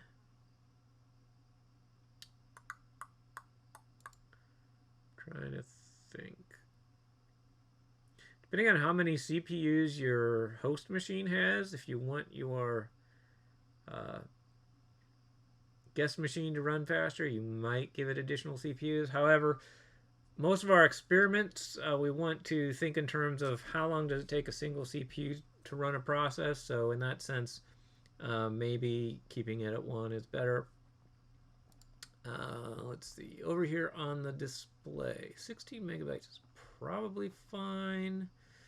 I think it's the enable 3D acceleration that we want to avoid that error message popping up. It's not something that really matters to us as far as 3D or not, but at least it gets rid of that error message when your machine boots up. And I'm not sure, yeah, we actually can't use this 2D acceleration. It's an invalid setting for this particular, at least I can't. It might be something that on your host machine, maybe this 2D acceleration is something you can use.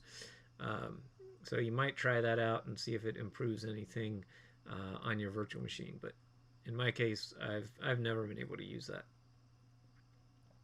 Okay, so that's the setting we want, and now we can start one more time, and we're ready to go.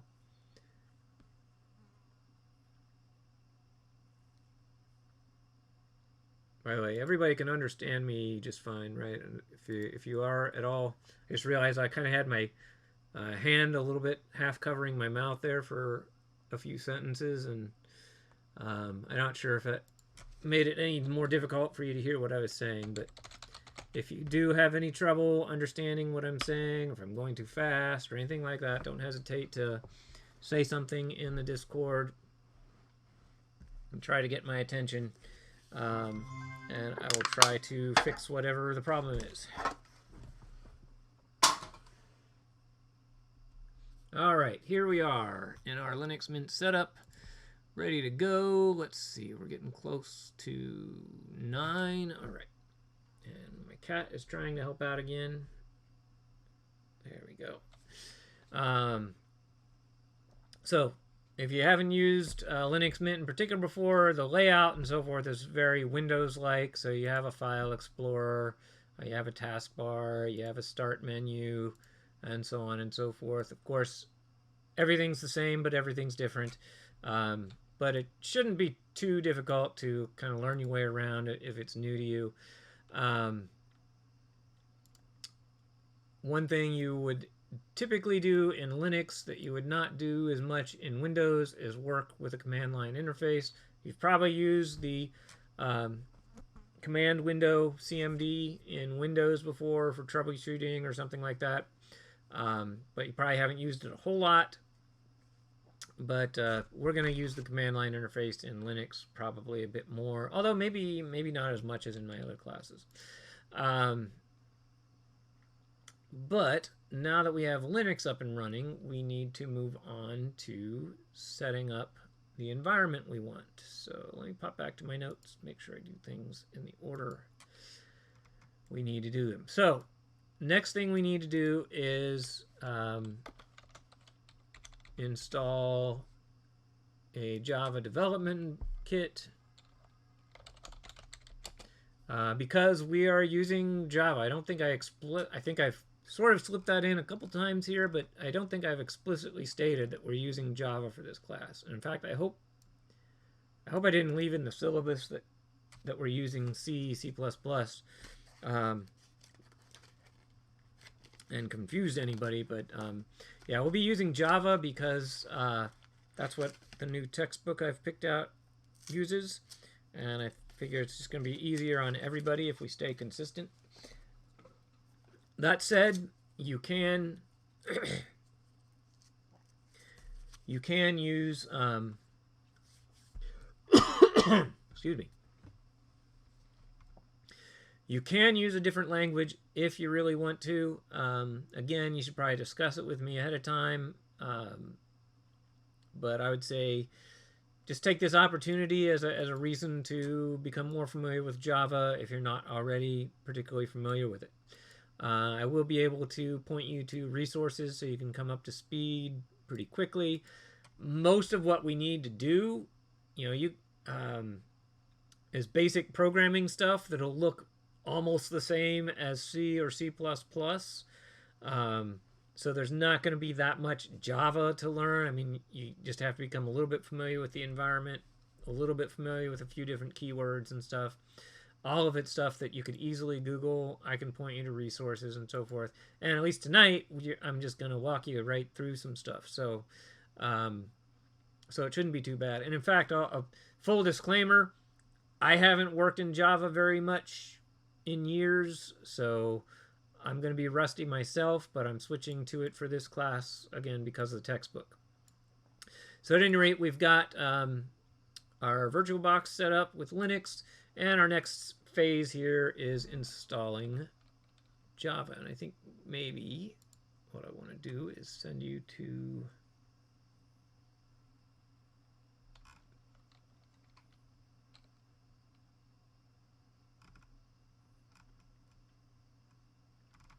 Well, wait, I think for this step, it's pretty straightforward. Where's my virtual machine? There it is. So we want to install the Java Open JDK, which is an open source version of the Java Developers Kit. It's pretty straightforward and easy to install, and for anything we're doing in this class, it's going to be fine. So to install software packages in Linux, there is a tool called apt-get. Let me explain that to those of you that are new to this a little bit. And I shouldn't say Linux like every Linux operating system does this. This is the Ubuntu world, and kind of that side of Linux uses this tool. Other distributions of Linux may have different ways of installing software packages. But one thing that's nice about Linux is there's a lot of free software, open source software out there that you can get, everything from the equivalent of Microsoft Office to audio editing, video editing. I mean, anything you can imagine, pretty much there's open source software that's as good or almost as good as any of the commercial software. And a lot of it is available in packages that are just as easy to install as what I'm about to do here. So I'm going to say apt-get install. So apt-get is the program that manages software packages. Install is just a keyword that we're giving apt-get to tell it we want to install a package. And then we want OpenJDK. like so. And hopefully I didn't mistype something there. But we can't run this bare because we need administrator privilege to run an installation command like this. So what we're going to do is put in front of that another command, so called sudo, S-U-D-O. That command means super user do. Super user just being the Linux word or term for the system administrator. So we're saying system administrator privileges to run this command. So the sudo command will run the command after it with administrative privileges, and it's going to ask for a password. So I'm just going to go ahead and do that. And then say TLDRH. And oops. Now I need to remember the exact package name.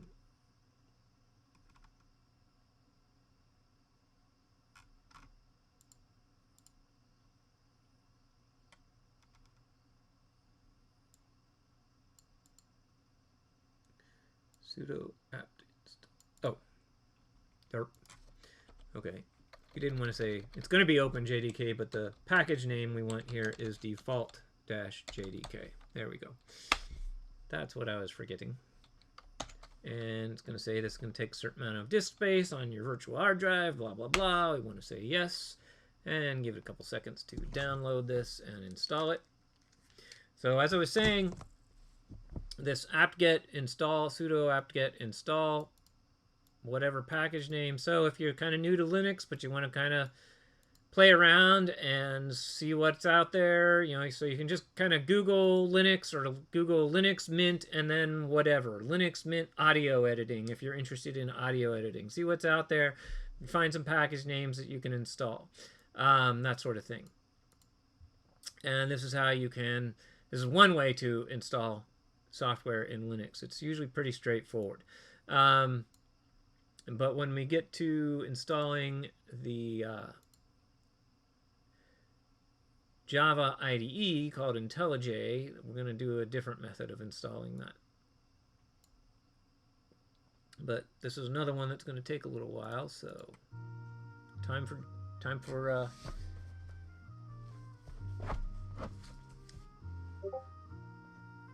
the interlude music. I heard a chirp from Discord. Is somebody asking a question? You don't want. We want the developer, the developer kit. So we want the JDK, not just the JRE. The JRE is going to be included, and I think this is actually going to pull in. Is it version 11? Yeah, it's OpenJDK version 11. I'm not sure what official version of Oracle's Java that matches up with, but almost any version would do fine for us, because we're not going to do any fancy user interface or graphical interface programming or anything like that. So, you know, all the basic program capabilities that we need existed 30 years ago. So it hardly, the version doesn't matter a whole lot, other than maybe for compatibility reasons. And is that still going? It is still going. Do I have something else? That might be slowing it. No?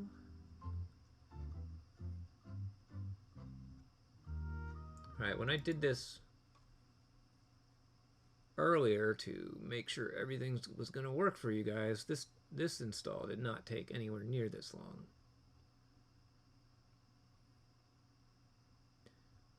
I wonder, let's see, did I start?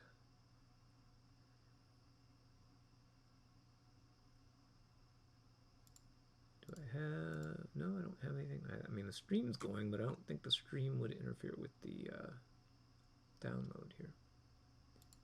Maybe it's because all of us are downloading this at the same time. If I have many of you, well, there's not too many of you in the live stream that are actually trying to do this right now, but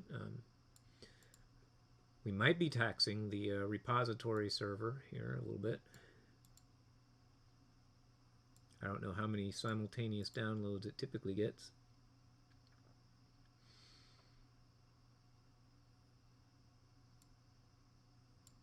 But looks like that's going to be another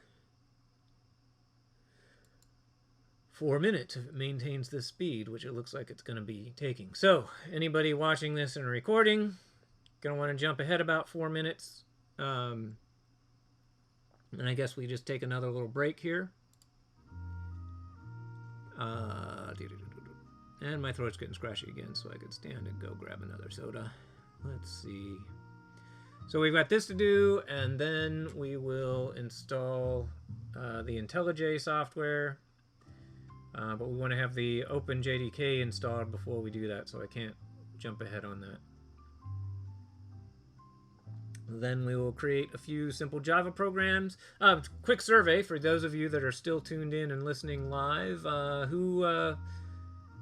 did I? No, I asked about Linux experience. Who has already programmed in Java, at least for another class? Just say something about your level of Java experience.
Oh wow, you had that was a DSU CSC-150 class in Java?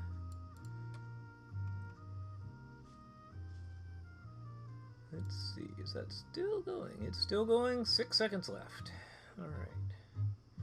According to 1, 0, and the rest should not take as long.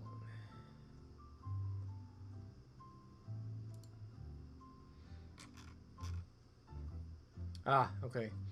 Yeah, I was pretty sure all, if not most, if not all, of the DSU instructors use C for 150.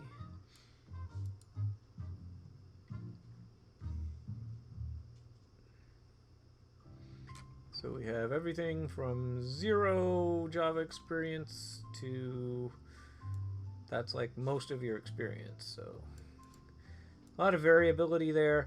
What I will say, those of you who've never done Java before, again, the stuff we need to do in this class, if you already know how to do, a language like C and you understand arrays and yada yada yada, if you've done data structures in probably C and C++ and so forth, that's we're not gonna that stuff looks almost the same in Java as it does in C, so it's really just kind of details that you're just gonna have to pick up on.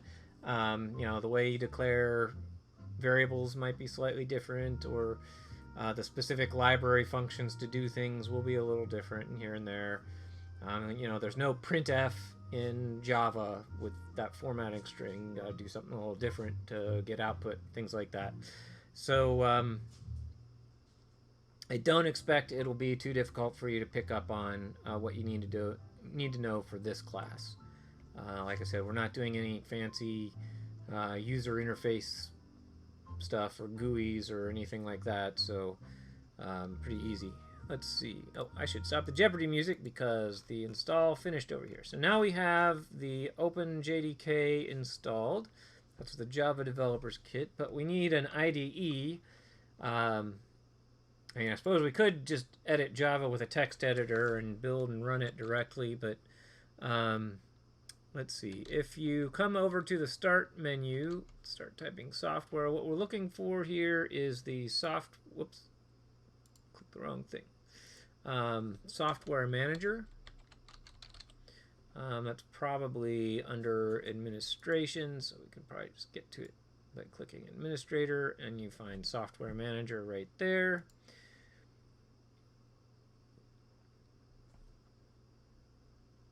And what we want here is IntelliJ. That's the IDE I'm going to use. And IntelliJ Community should be just fine. And we just want to click Install right here. So this is another way you can search for software. It's a little bit more user-friendly than using sudo apt-get commands on the command line.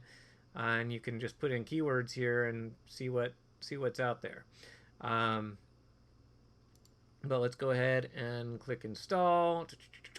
Additional software has to be installed, yada yada yada. That's fine, we're happy with that. Let's just click Continue and let it do its thing.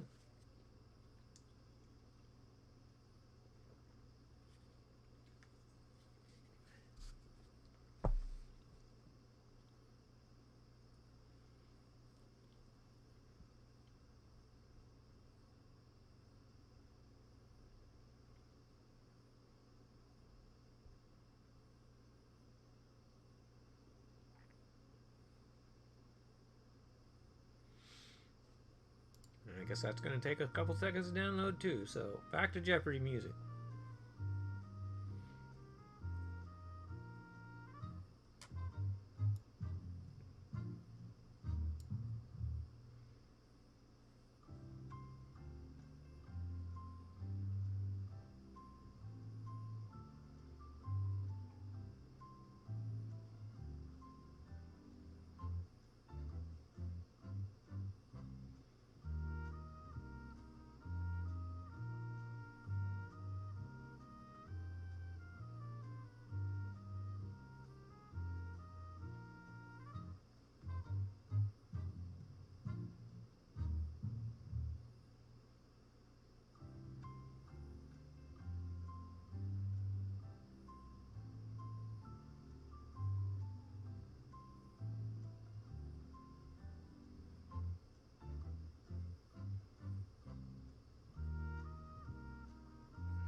And again, I did all this before to make sure everything would go smoothly, and this is taking so much longer to download.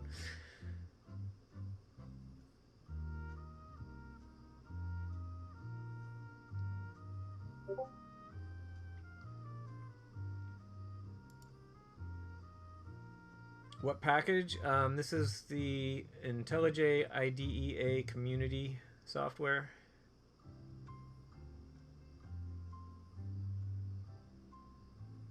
Are you using a different version of Linux than what I'm using?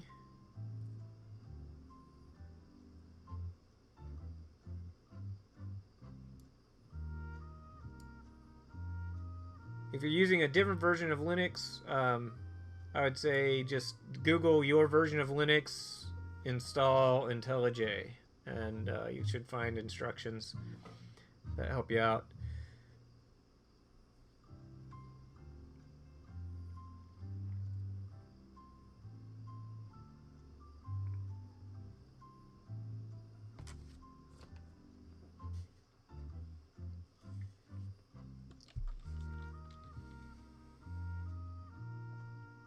But this is the software you want, the IntelliJ IDEA community package.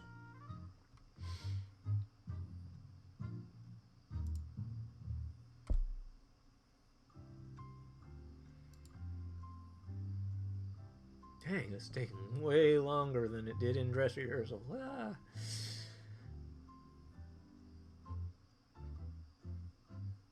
Of course, I think 90% of the students are going to be watching this in video anyway and can just skip ahead. So, not too big of a deal. Apologize to any of you who are bored waiting through this live. At least it makes for a nice relaxed first session.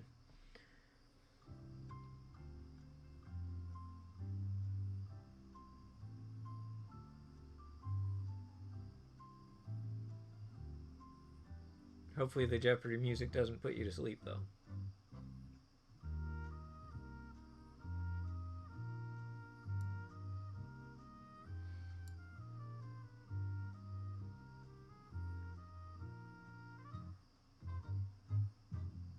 I'm starting to wonder if it is that I assume a few of you are doing this. I wonder if the simultaneous downloads, maybe the repositories out there are not set up to handle very many simultaneous downloads. I don't know what their usual traffic would look like. I would imagine they get an awful lot, quite a few hits per day, though. Well, maybe not. I don't know. I mean, how many IntelliJ developers are there out there in the world, and how often do they download this stuff? Maybe not that often. All right, looks like mine's about finished. Hopefully yours is as well.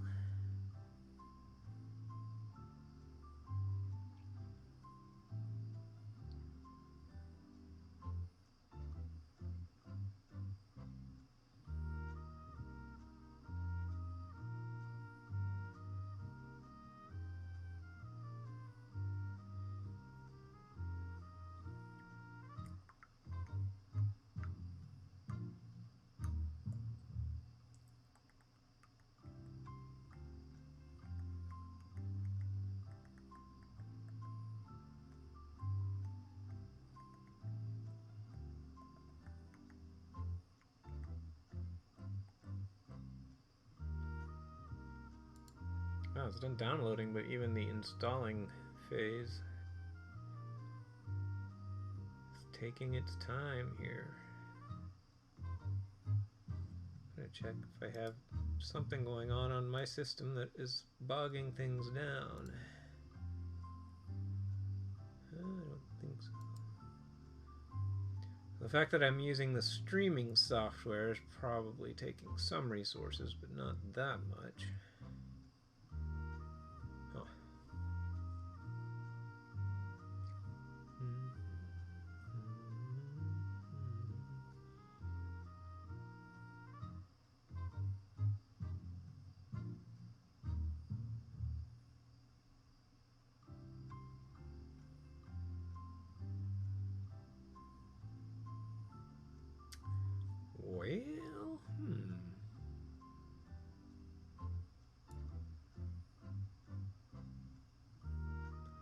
We're now in the category of taking ridiculously longer to install this time than the first time I ran through this. This is absurd. It's almost making me think that it's hanging on something.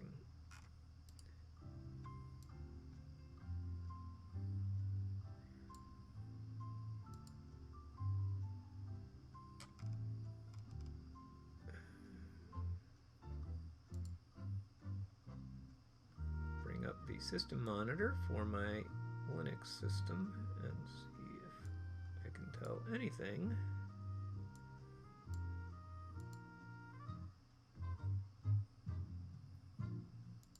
The Mint installer is taking a bit of CPU.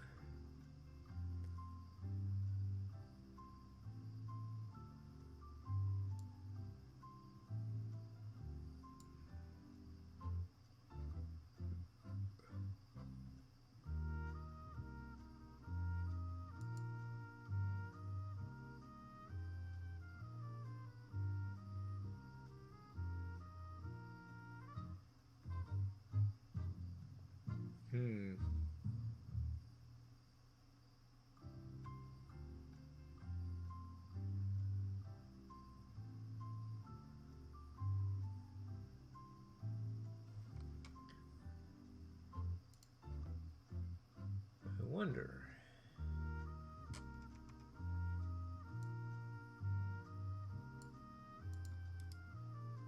How is the space on my physical disk drive? No, there's plenty of space. Oh, I definitely apologize to all of you out there in video land watching this live that can't just skip over it. Definitely a chance to take a break, get a snack, something. I'm unsure right now why this is taking so long. It's still doing something.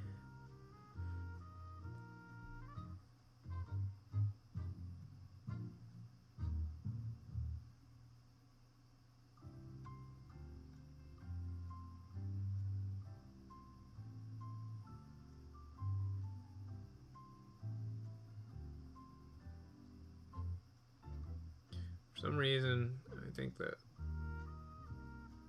speed it's writing to the virtual disk on my virtual machine is much slower than it should be.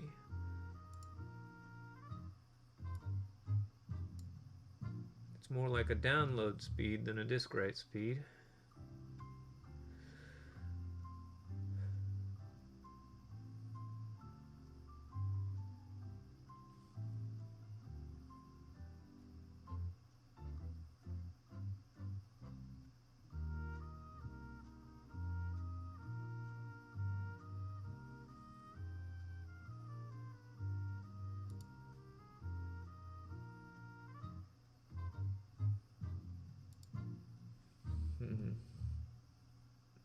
Try something.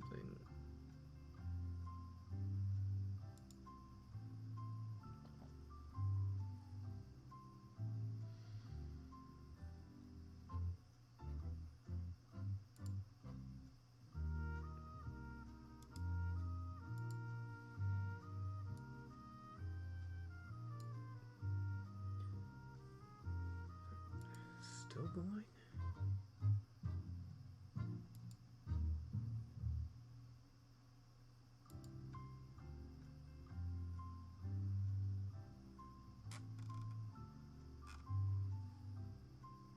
Interesting.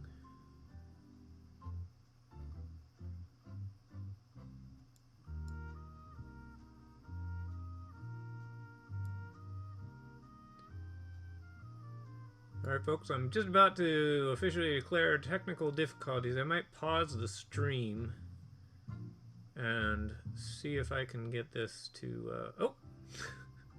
Just as I was about to give up and start troubleshooting, it finished. There we go.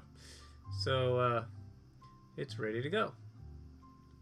You can launch it straight from here, but it should show up now in your start menu if you just click the start menu and do IntelliJ, find it there, and I would suggest right click and add to panel, and then you'll get a icon down on your taskbar here, and that way you can fire it up that way anytime you want to.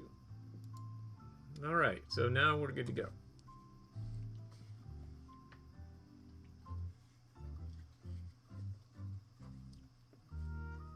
Alright, so this is probably the first... Oh, we can stop the Jeopardy music because the installation's done. Okay, good, finally.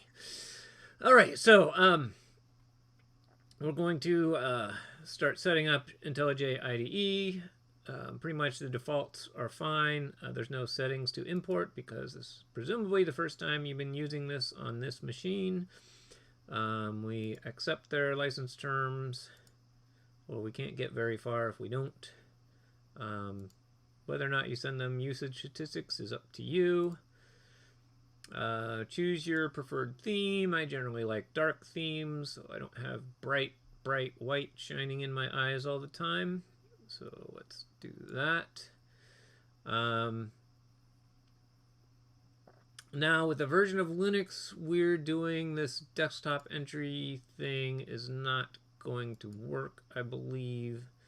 And also this script will not work. So we can just leave those unchecked. The plugins, the default set of plugins is fine. You probably don't, but we don't necessarily need, we don't really need Swing or Android, so you can disable these if you want. In fact, I think I'm going to go ahead and disable them this time because I know I'm not going to use them for this class. We might play around with some GitHub. That might be a way, a method of submitting some of your work or something like that, or sharing it. Leave the build tools, the test tools. We might end up using some of these test tools because we are interested in performance, and some of these tools we might play around with there. Although the basics of what we need to do, we don't even need anything that fancy. I think we'll leave. We don't really need plugin development. You can leave these enabled or disabled. It's not really going to change anything. But at any rate, so plugins, default plugins, featured plugins. I don't think any of these are necessarily useful, although the IDE features trainer plugin sounds like it could be useful. So especially if you're new to the IntelliJ IDE or new to Java or both, I can imagine that this might be useful. I haven't really looked at what it is, but it's some kind of tutorial thing built into the software. So we might find that useful. So let's go ahead and click Start using IntelliJ IDEA.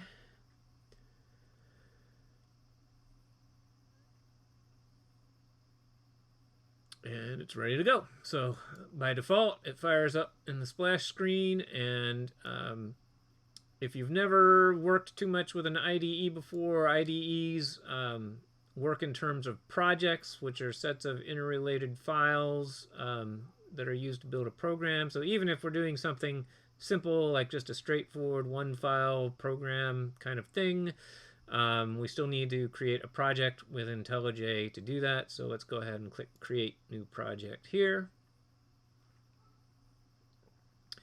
And now the IntelliJ window open, or actually this is the wizard for creating a project. We just want a plain Java project, so the default there is fine.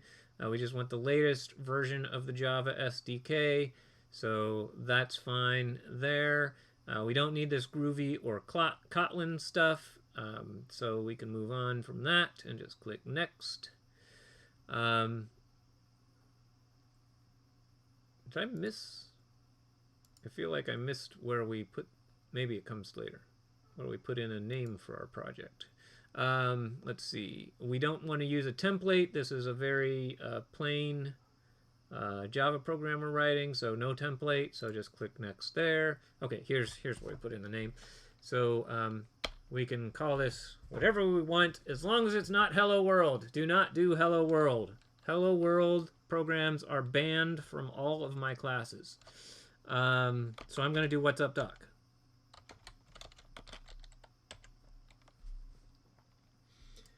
And finish that out and give it a couple seconds to start itself up. And now it gives us a view of the project. And it's going to give us a tip of the day, of course. And you can do next tip and read tips all you want. And if we type the project tab over here, we can see the project. I think this Learn tab is what was provided by that plugin, but maybe this is just normally built in by default. So you may want to go through these if you are new to IntelliJ, especially if you're new to IDEs in general. Just give yourself some orientation there. I'll probably provide some links, not probably, I'll definitely add some links into our class OneNote also to resources that you can get some quick tutorials on Java and IntelliJ and so forth. But even what we're doing right now is just kind of the most basic tutorial. We're getting it set up and getting a simple program written right off the bat. So in your project view, so again, click the project tab here and make sure that this view is visible. This is showing you all the stuff that is part of your project. We're not too worried about external libraries. We're worried about what we're building here. So expand that, click the arrow icon and expand that. And source is the folder where your actual program source code will reside. So what we want to do here is create something new. So you can right click, new. Yeah, see, it's even telling me start learning here on this tab. So at some point you're going to want to go later and click that tab and maybe go through some of those things. I'm probably going to do that myself because, like I say, my Java is rusty, and I only recently picked IntelliJ to use with you guys. Pretty sure it's going to be pretty straightforward. For things we need to do, it's not going to be too big a deal. So anyway, right-click on the source folder here. So again, we have the source folder. Right-click, new, Java class, and so your Java class names just have a kind of a convention. We always start with, well, typically you start with com, and then some kind of package name. For our purposes, we can just say CSC-482. A lot of, if you look through tutorials, this will usually be com.example or com.tutorial. Whatever you want it to be. And so then what we're actually creating is the what's up dot program. So I'm going to just call this class what's up doc and hit return there. And now it auto creates just a little bit of code for us. And now we have a file under our source called what's up doc. And it's already opened in the editor there. And so this is where we're actually going to put our main program. And again, I think most of what we do in this class, if not everything, you can just do in a single Java file. So we don't have to do a whole lot of management of different classes and so forth in Java. We may run into a case where maybe it would be nice to organize something in a separate class. But for the most part, you're just going to have one program, one class, and that's it. So Java programs always need a main function. And if you haven't used any kind of IDE before, you're going to start to see how much these things can do for you. So I typed in the word main because a Java program has to have a class that has a main function or a main method. And so I just started typing main, and it's offering me a way to complete what I've typed. And I can do that just by pressing tab, and it's going to say, well, basically, we're creating the main method of your program, and it's going to add a lot of stuff for me here. So let me hit tab. So, and if you didn't hear what I said, well, never mind. So I hit tab, and then it just took that main and said, okay, this is your basic main method. So this is your standard main method. From C programming, you might be familiar with command line arguments. It's a little bit different in Java, but the essence of it is the same. The thing with Java is in C, your command line argument, you had to have an argc, which is a count of how many things were in the array of command line arguments. But in Java, if you have an array, you can automatically, there's a method that gets you the length of that array, so you don't have to have a separate variable keeping track of how many things are in the array, which is very, very handy. So there's only one command line argument, an array of strings. So, and then in here, and so, it looks a lot like C. Hopefully, this is not too uncomfortable as long as you've had a C or C++ background. So far, this isn't too bad, right? It looks similar. You got the curly braces, you got parentheses for parameters, and yada yada. Now, some of these keywords may look a little different, but actually, some of these are pretty much the same as in C++. They might have slightly different meanings, so but I don't think any of that's going to affect much of what we do in this class, because we're just doing pretty straightforward programming here. We're not really worried about classes and things like that. You're free to use classes, but generally speaking, they won't be needed for most of what we want to do in this class, if not everything we want to do in this class. So now we have a main function here. So let's go ahead and do anything but hello world. Now, the way to get something printed, at least one of the ways, looks a little different than it does in C. We have system.out.println. So if you're new to any kind of object-oriented language, that system.out.business is going to look a little bit weird. We're not going to try to explain it right now.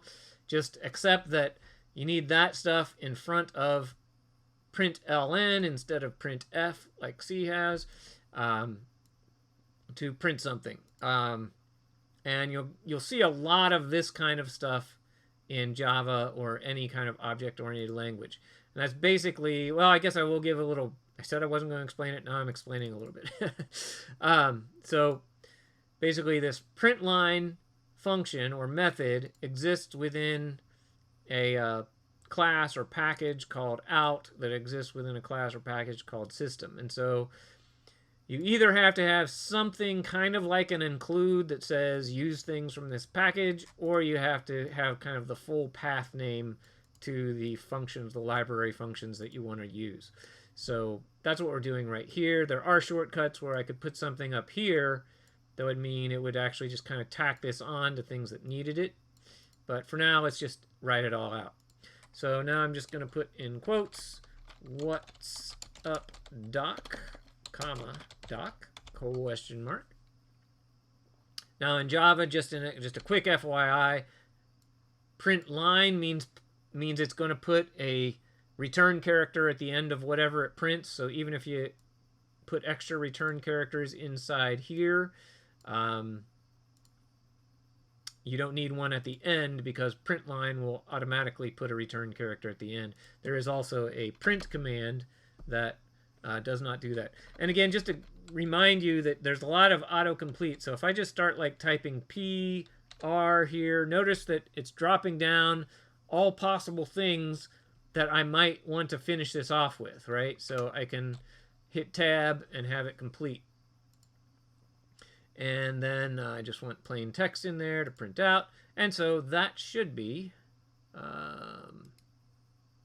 everything I want to do, unless I've forgotten something. I don't think I have. So we can just right click on this and do a run. Although ideally it should be giving me a run there. And I'm not sure why it's not giving me one up on the toolbar. But we can do it from here. And I think it should be okay. It should at least try to run it.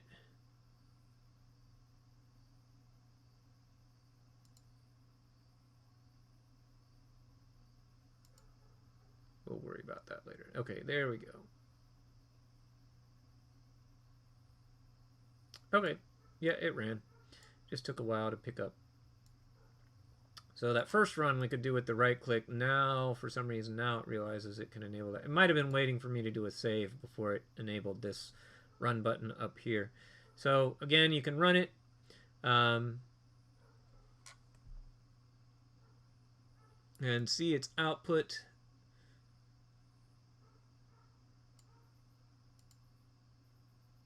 This is basically the command that actually ran the program here. This is the output of the program here. I'm honestly not sure what this message is telling me at the moment, but it did what I wanted it to do, so that's what we're going to worry about for now. So again, if you want to run it again, you can click the run button up there. And interesting, this message came out in a different order here. picked up Java tool options. I don't know. We'll worry about that later. I don't think it's terribly important. So there's your first basic little Java program. And as long as it was not Hello World, I'm happy. So the last thing I want to do tonight is just give us a little taste of what it means to test performance of a function or something. So first of all, let's just find out how much time it takes our program to print what's up doc, or whatever you did here instead of having it print what's up doc. So to that end, I'm going to give you some code that will make it easy to measure time. Let's see, where do I have that in my own system? There we go.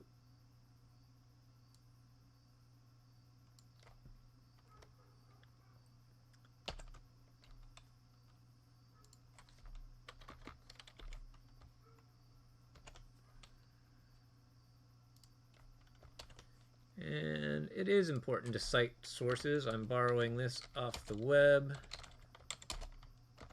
So if you're interested in where this little snippet of code came from, that's where I grabbed it. So what I'm doing here is I'm defining a function called getCPUTime that will return the number of nanoseconds since the program started running. Now, let's see. Well, there's going to be a one little error message for this when we try to run it, but I'll fix that when we hit it, just so you see what's going on. So let's find out how much time it takes to run this system.out command. So what we need to do is get the before timestamp and the after timestamp and take the difference. So this function here is going to return the CPU time in nanoseconds, since this comment could have been more informative, since the program, or thread more specifically, started. So, and this is CPU time. And some of you may not be familiar with what goes on in CPUs, but you are familiar with things like Windows Task Manager. You've probably looked at, like, look over here, right? Here's my Windows Task Manager. This is my host machine Task Manager, and there's all these programs that it's running, right? And you'll notice that the CPU time is divided up amongst many programs. And what's really happening with the CPU is it's switching between programs dozens, hundreds, perhaps even thousands of times per second. It's switching from one program to another program to another. Does a little bit of this program, a little bit of that program, a little bit of another program, switches back to the first one, and so forth. And you know, that's part of what operating systems do, is manage the prioritization of how much time of the CPU each program gets, and so on and so forth. So if the CPU is dividing its time amongst running your program and, you know, running the terminal and running the file explorer and running the desktop manager and running some background processes and things that you don't even know what it's doing, running the antivirus software, whatever's going on your computer. But we're interested in measuring how fast a particular function or something works in our program. You only want the amount of time spent doing your program. You don't want to add in all the time from all that other junk, right? So that's where this particular function comes in. Now, you have to Google or know something about the Java libraries and the various clocks that are variable in Java to know that you could set it up with this, but that's why I'm just giving this to you. So if you just define a function as I've defined it here, and I guess let me put this in the notes so that you can copy and paste it and not have to try to type it in manually by pausing the video. Where's our notes? Let me come over here. There we are. So here's our notes. I'm going to put it on this testing framework page. So this is a function in Java to get CPU time since program started in nanoseconds. This is what we're doing here. And so now you can just copy and paste that. I'm going to change the format. Actually, do I have a...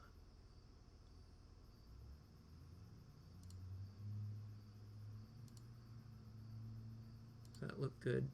Well, it could look better, but it doesn't look too bad. There. That actually looks like code in the notes now. That's not too bad. So you can copy and paste this stuff into your Java program, and then you will have a function defined that can get timestamps that we can use to measure time with. So let's pop back over to the virtual machine. So if you have that function defined, then we can come up here and I can define a variable for the before time. So long, and I'm just going to call this before. Actually, I'm going to call it timestamp before equal, and then I'm going to say get CPU time. If I can avoid a typo, that would be good. All right. And then I'm going to do another long timestamp after, and likewise get CPU time like so. And again, I try to call attention to shortcuts and stuff. I'm typing too fast to use them. So like I type get here, and ideally it's going to figure out, oh, I know why it's not going to figure it out. CP. Yeah. Right now, ideally it would figure out that I wanted to use this function that's defined down here. The trouble is,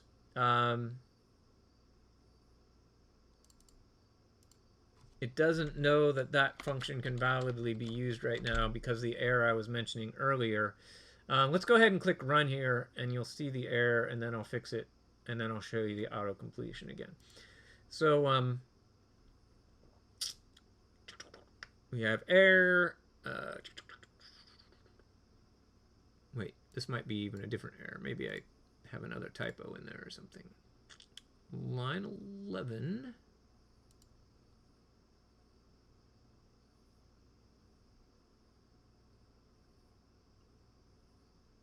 Illegal start of type.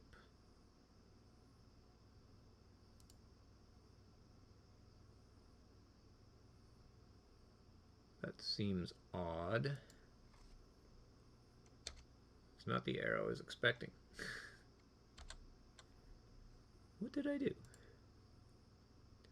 I'm not sure. I know the fix I was expecting to do was to add static in there so it would match our main function up there. Let's see if that clears up this error message as well. Because I'm not sure. No, it still doesn't like it. So what have I done here?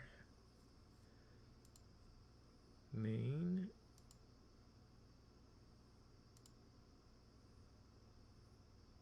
This is my Java rustiness.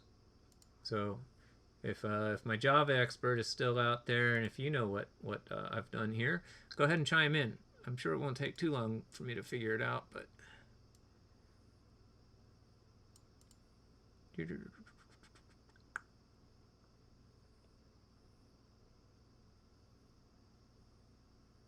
I just did this before, and it had did not have this problem. And I'm not seeing a... Java doesn't want semicolons there, does it? No. That's silly. That's redundant. It doesn't care about that.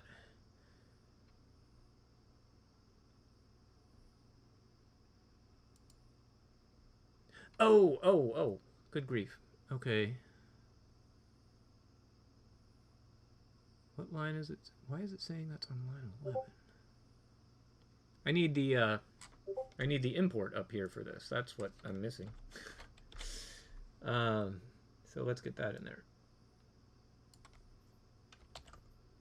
And then I'll check Discord and see if you were telling me that that's what it was.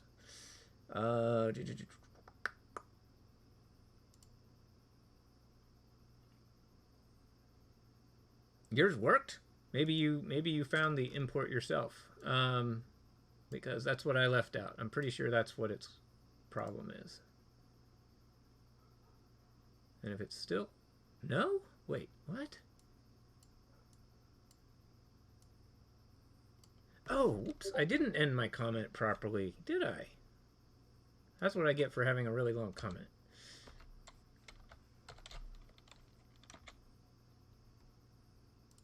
So it had nothing to do with... So I did leave out this import, so we need that. So let me actually copy and paste that in the notes as well. You need that import up there. Now, it might auto-suggest it once the other problem is cleared up, but...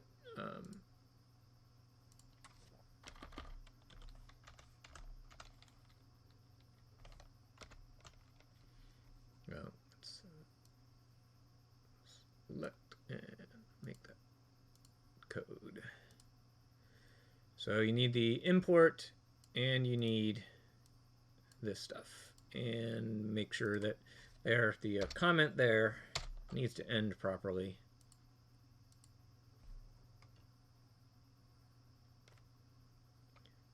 So that's all fixed in the notes now. And so the import goes up here at the top, and then you can define the function down there, and all's well. And semicolons there I don't think hurt anything, but they are redundant, and so let's get rid of them because they're ugly. All right, so now our function is defined. So the actual error I was thinking it was going to complain about was when I did not have the static keyword in there. If you try to build it without static and use the function in a function that's defined as static, which the main function is normally defined as static, you'll get an error about using a non-static method within a static method, and it doesn't like that. But for our purposes, we have no problem making this also a static method. So we can run that, and we won't see anything different here. It'll still say, "What's up, doc?" See, when I tried everything out earlier, it wasn't giving me this message. It's not hurting anything, but it drives me nuts when computers are doing something and I don't know why they're doing it. We shouldn't be getting that message, but I don't have time to troubleshoot it here live. So it's working. We got the timestamps, but we didn't do anything with those timestamps. So let's add another print to actually get that and find out how many nanoseconds it takes. So in quotes, it took space. Now, for those of you coming from C World and never having done Java before, Java does a lot of easy... whoops, why is it? It's making assumptions about what my parameters are. So put this X parameter in there. I don't think we actually want that. Oh, maybe it won't matter once we're done. So I want to say it took that number nanoseconds. So actually I want to do that calculation. So let's go ahead and make one more variable, and I'm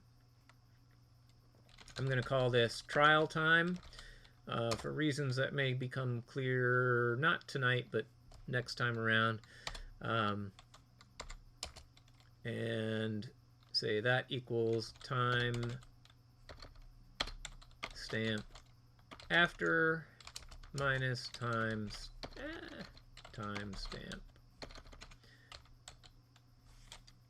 And again, auto completion. So once you've defined variables, even your own things you've defined yourself, it will try to autocomplete for you. So I'm just going to do that time. So I arrowed down to choose it and press tab.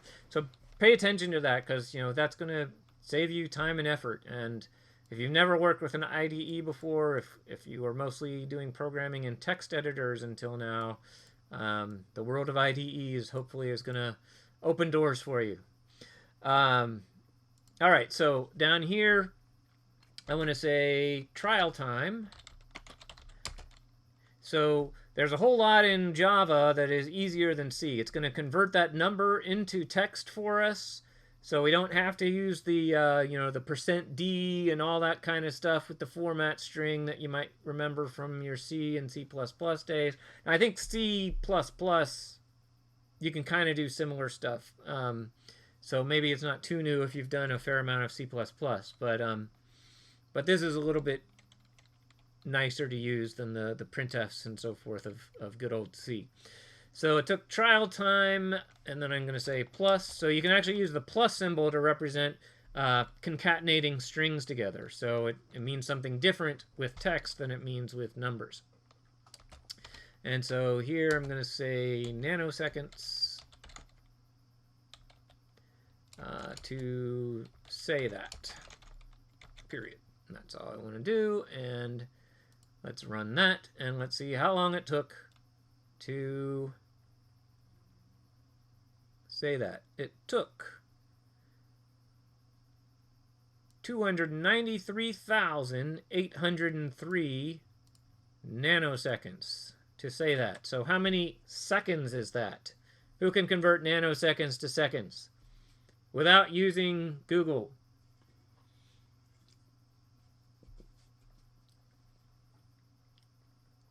How many times do you move the decimal point over to get from nanoseconds to seconds?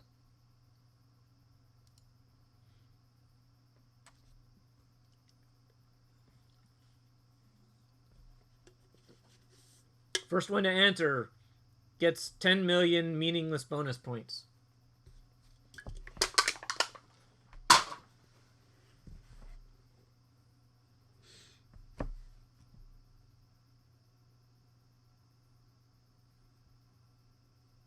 Okay, you're allowed to use Google. I was expecting somebody to answer sooner.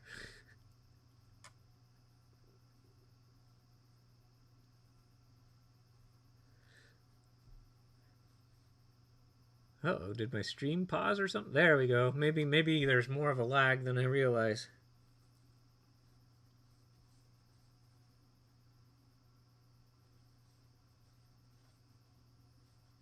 Yes, 9 decimal places. So nano, that's billionths of a second. So billion is 10 to the 9th. Thousands, 3. Millions, 6 digits. Billions, 9 digits. So swing it. So that's 0.000239 seconds. So still a very, very short amount of time, but measurable at least. So let's see. How long does it take to... We would expect that if we did that 100 times, well, let's say 1,000 times, we should see a number that's about 1,000 times bigger, right? So let's put a quick for loop in here. For int I equal, actually, shoot, this is my Java rustiness. I'm not sure it's going to take this syntax. Equals 0 to 1,000. Is it going to take that?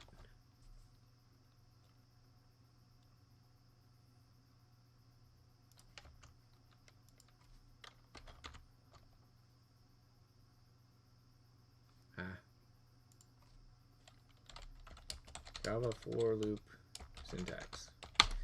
Quick Google search to the rescue. Oh, can we actually do... Oh, it looks like we can just use plain C syntax here. So let me just do that, because that's what I'm used to. For I equals 0, I less than 1,000, I plus plus. Is it happy with that? Oh, wait, doesn't want the int. But I can probably put the int in there. Yes. There we go. All right. Yeah. Okay. Yeah, I forgot that Java was even had that syntax from C. Okay. So for int I equals 0, I less than 1,000, I plus plus, system out, print line, yada yada yada. So that'll print it out 1,000 times, and I imagine we should see a number that's about 1,000 times bigger than what we got there. So let's go ahead and run that and see what happens.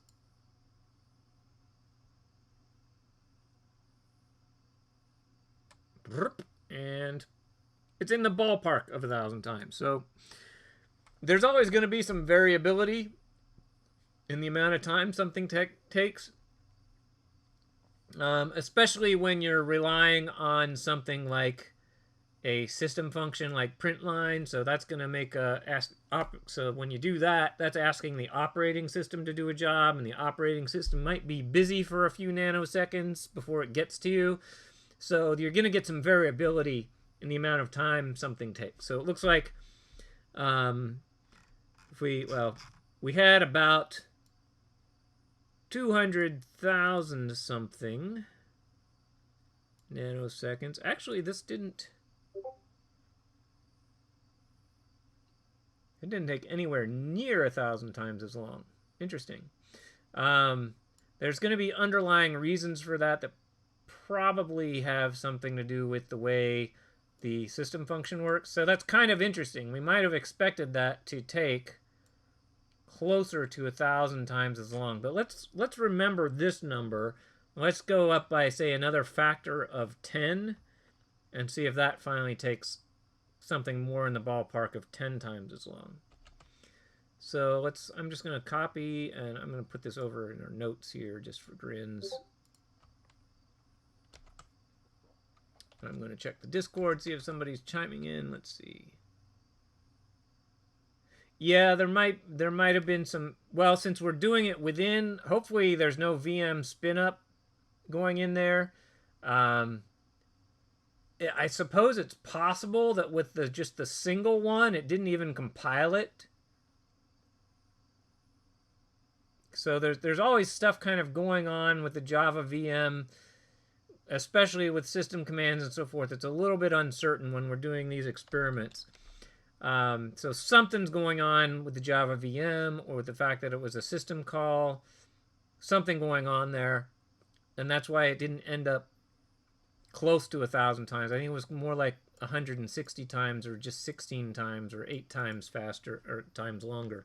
But let's go ahead and go from this to doing it 1,000 times. Let's go from there and go to 10,000 times and see if that isn't more like a factor of 10 longer now. There's just something weird about, well, it's not a factor of 10 exactly, but it did get an extra digit in there, I think. No?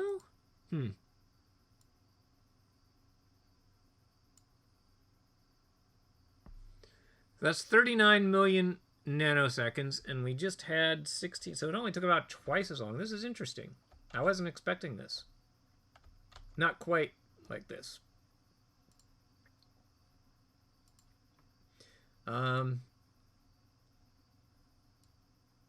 So yeah, it's only taking about twice as long to do about 10 times as many prints. What was, let's see, wait, what was the original one? Like, if we just do it once. Let me double check that number, because there's something going on where it's doing some spin up or something.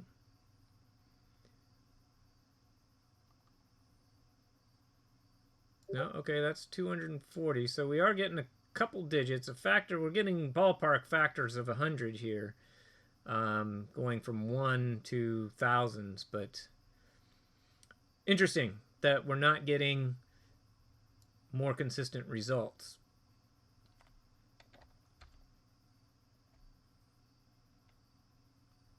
Let me see what somebody said. Yeah.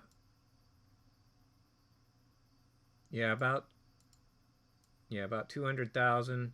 So we're going from the hundreds of thousands to tens of millions when we go from 1 to 1,000. So for all of you out there, this is interesting. For one thing, when we're analyzing algorithms, we're generally interested in, how many times does it have to repeat certain steps, okay? Now, but when we go to experiment with actual computer programs, there can be things going on behind the scenes that screw up our expectations, especially for relatively fast programs. So here, this is something that's going by, even to print this out 10,000 times is the blink of an eye.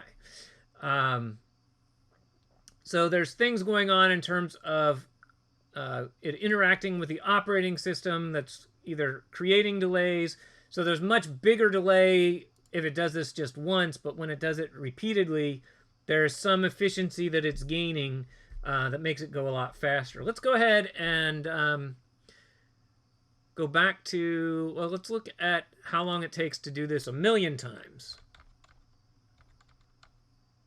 Because when we start doing things large numbers of times that we're usually more interested anyway, not how long it takes to do 1 or even 1,000. Let's have it do 1,000,000, because that should take about a second or so, maybe even 2 or 3 seconds. Let's see what it takes. Yeah, we actually have to wait for it to finish here. You can see it scrolling down. Several seconds.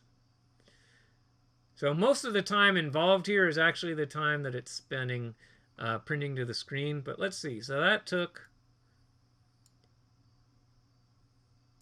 in terms of CPU time,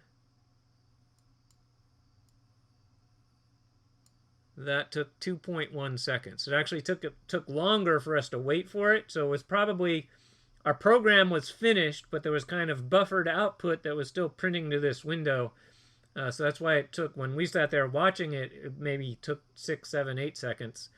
But the actual time our program spent doing anything was about 2.1 seconds.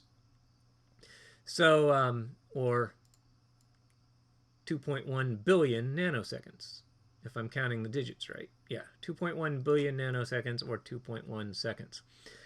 So that is... So now let's go down to just 100,000 and compare. So we have 2.1 seconds, or about 2 billion nanoseconds. So just remember 2 billion nanoseconds. Now we're going to do 1/10 as many prints and see how long that takes.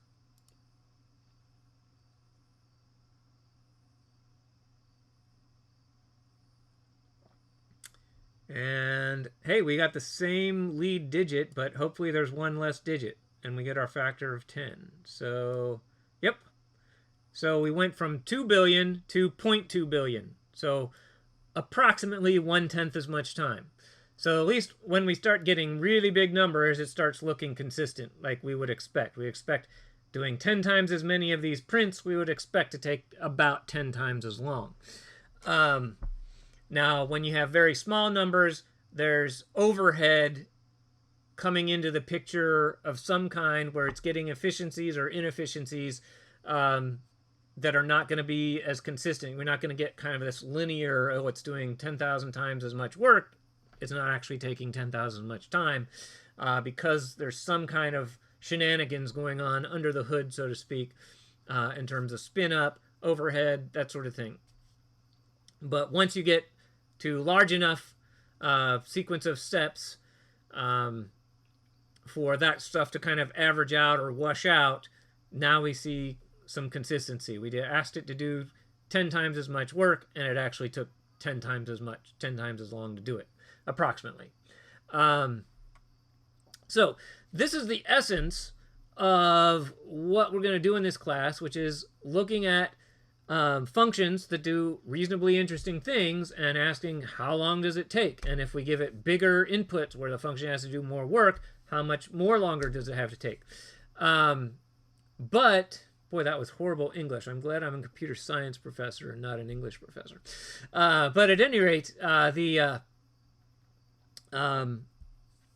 we're going to see is that, you know, not everything is as straightforward as a loop where you know, you repeat it 1,000,000 times or 10 million times or 100 million times, and it's going to take 10 times as long, 100 times as long, and so forth.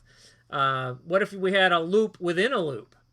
Well, then how many times is it going to repeat? Well, that depends on how the loops are defined, how they're set up.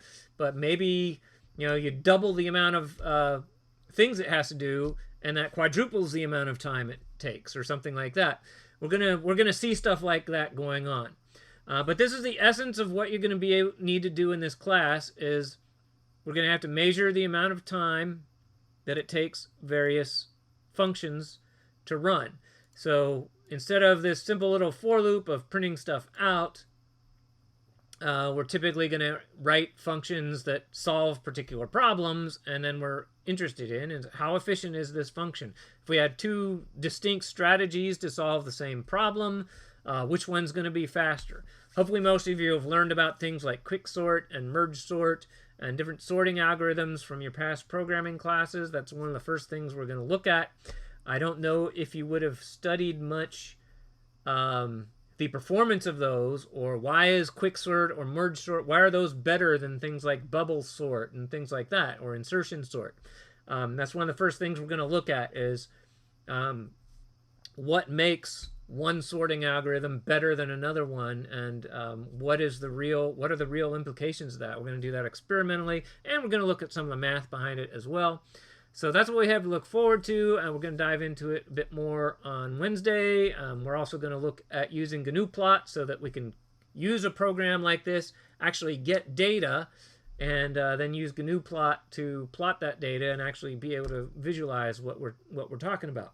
So that's it for tonight. I hope it was reasonably interesting, reasonably fun, and this is what we're going to be doing.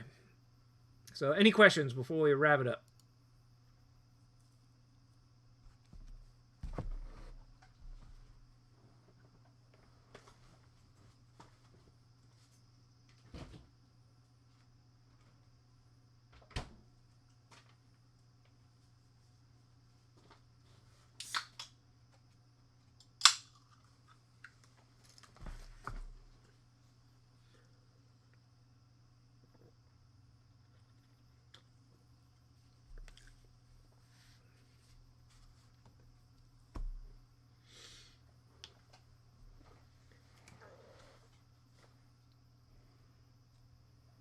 All right. Well, thank you for joining me. And if you can join Wednesday evening, that Wednesday evening 7 p.m. is when our next one will be. And unless something changes, or unless people like contact me and say I really want to be able to attend these and I can't attend Wednesday night, I'll probably just stick with the Wednesday night time slot. It's just with this many people online, it's going to be impossible to find a time that works for everybody. And you do, of course, always have the videos. So without further ado, thank you and good night.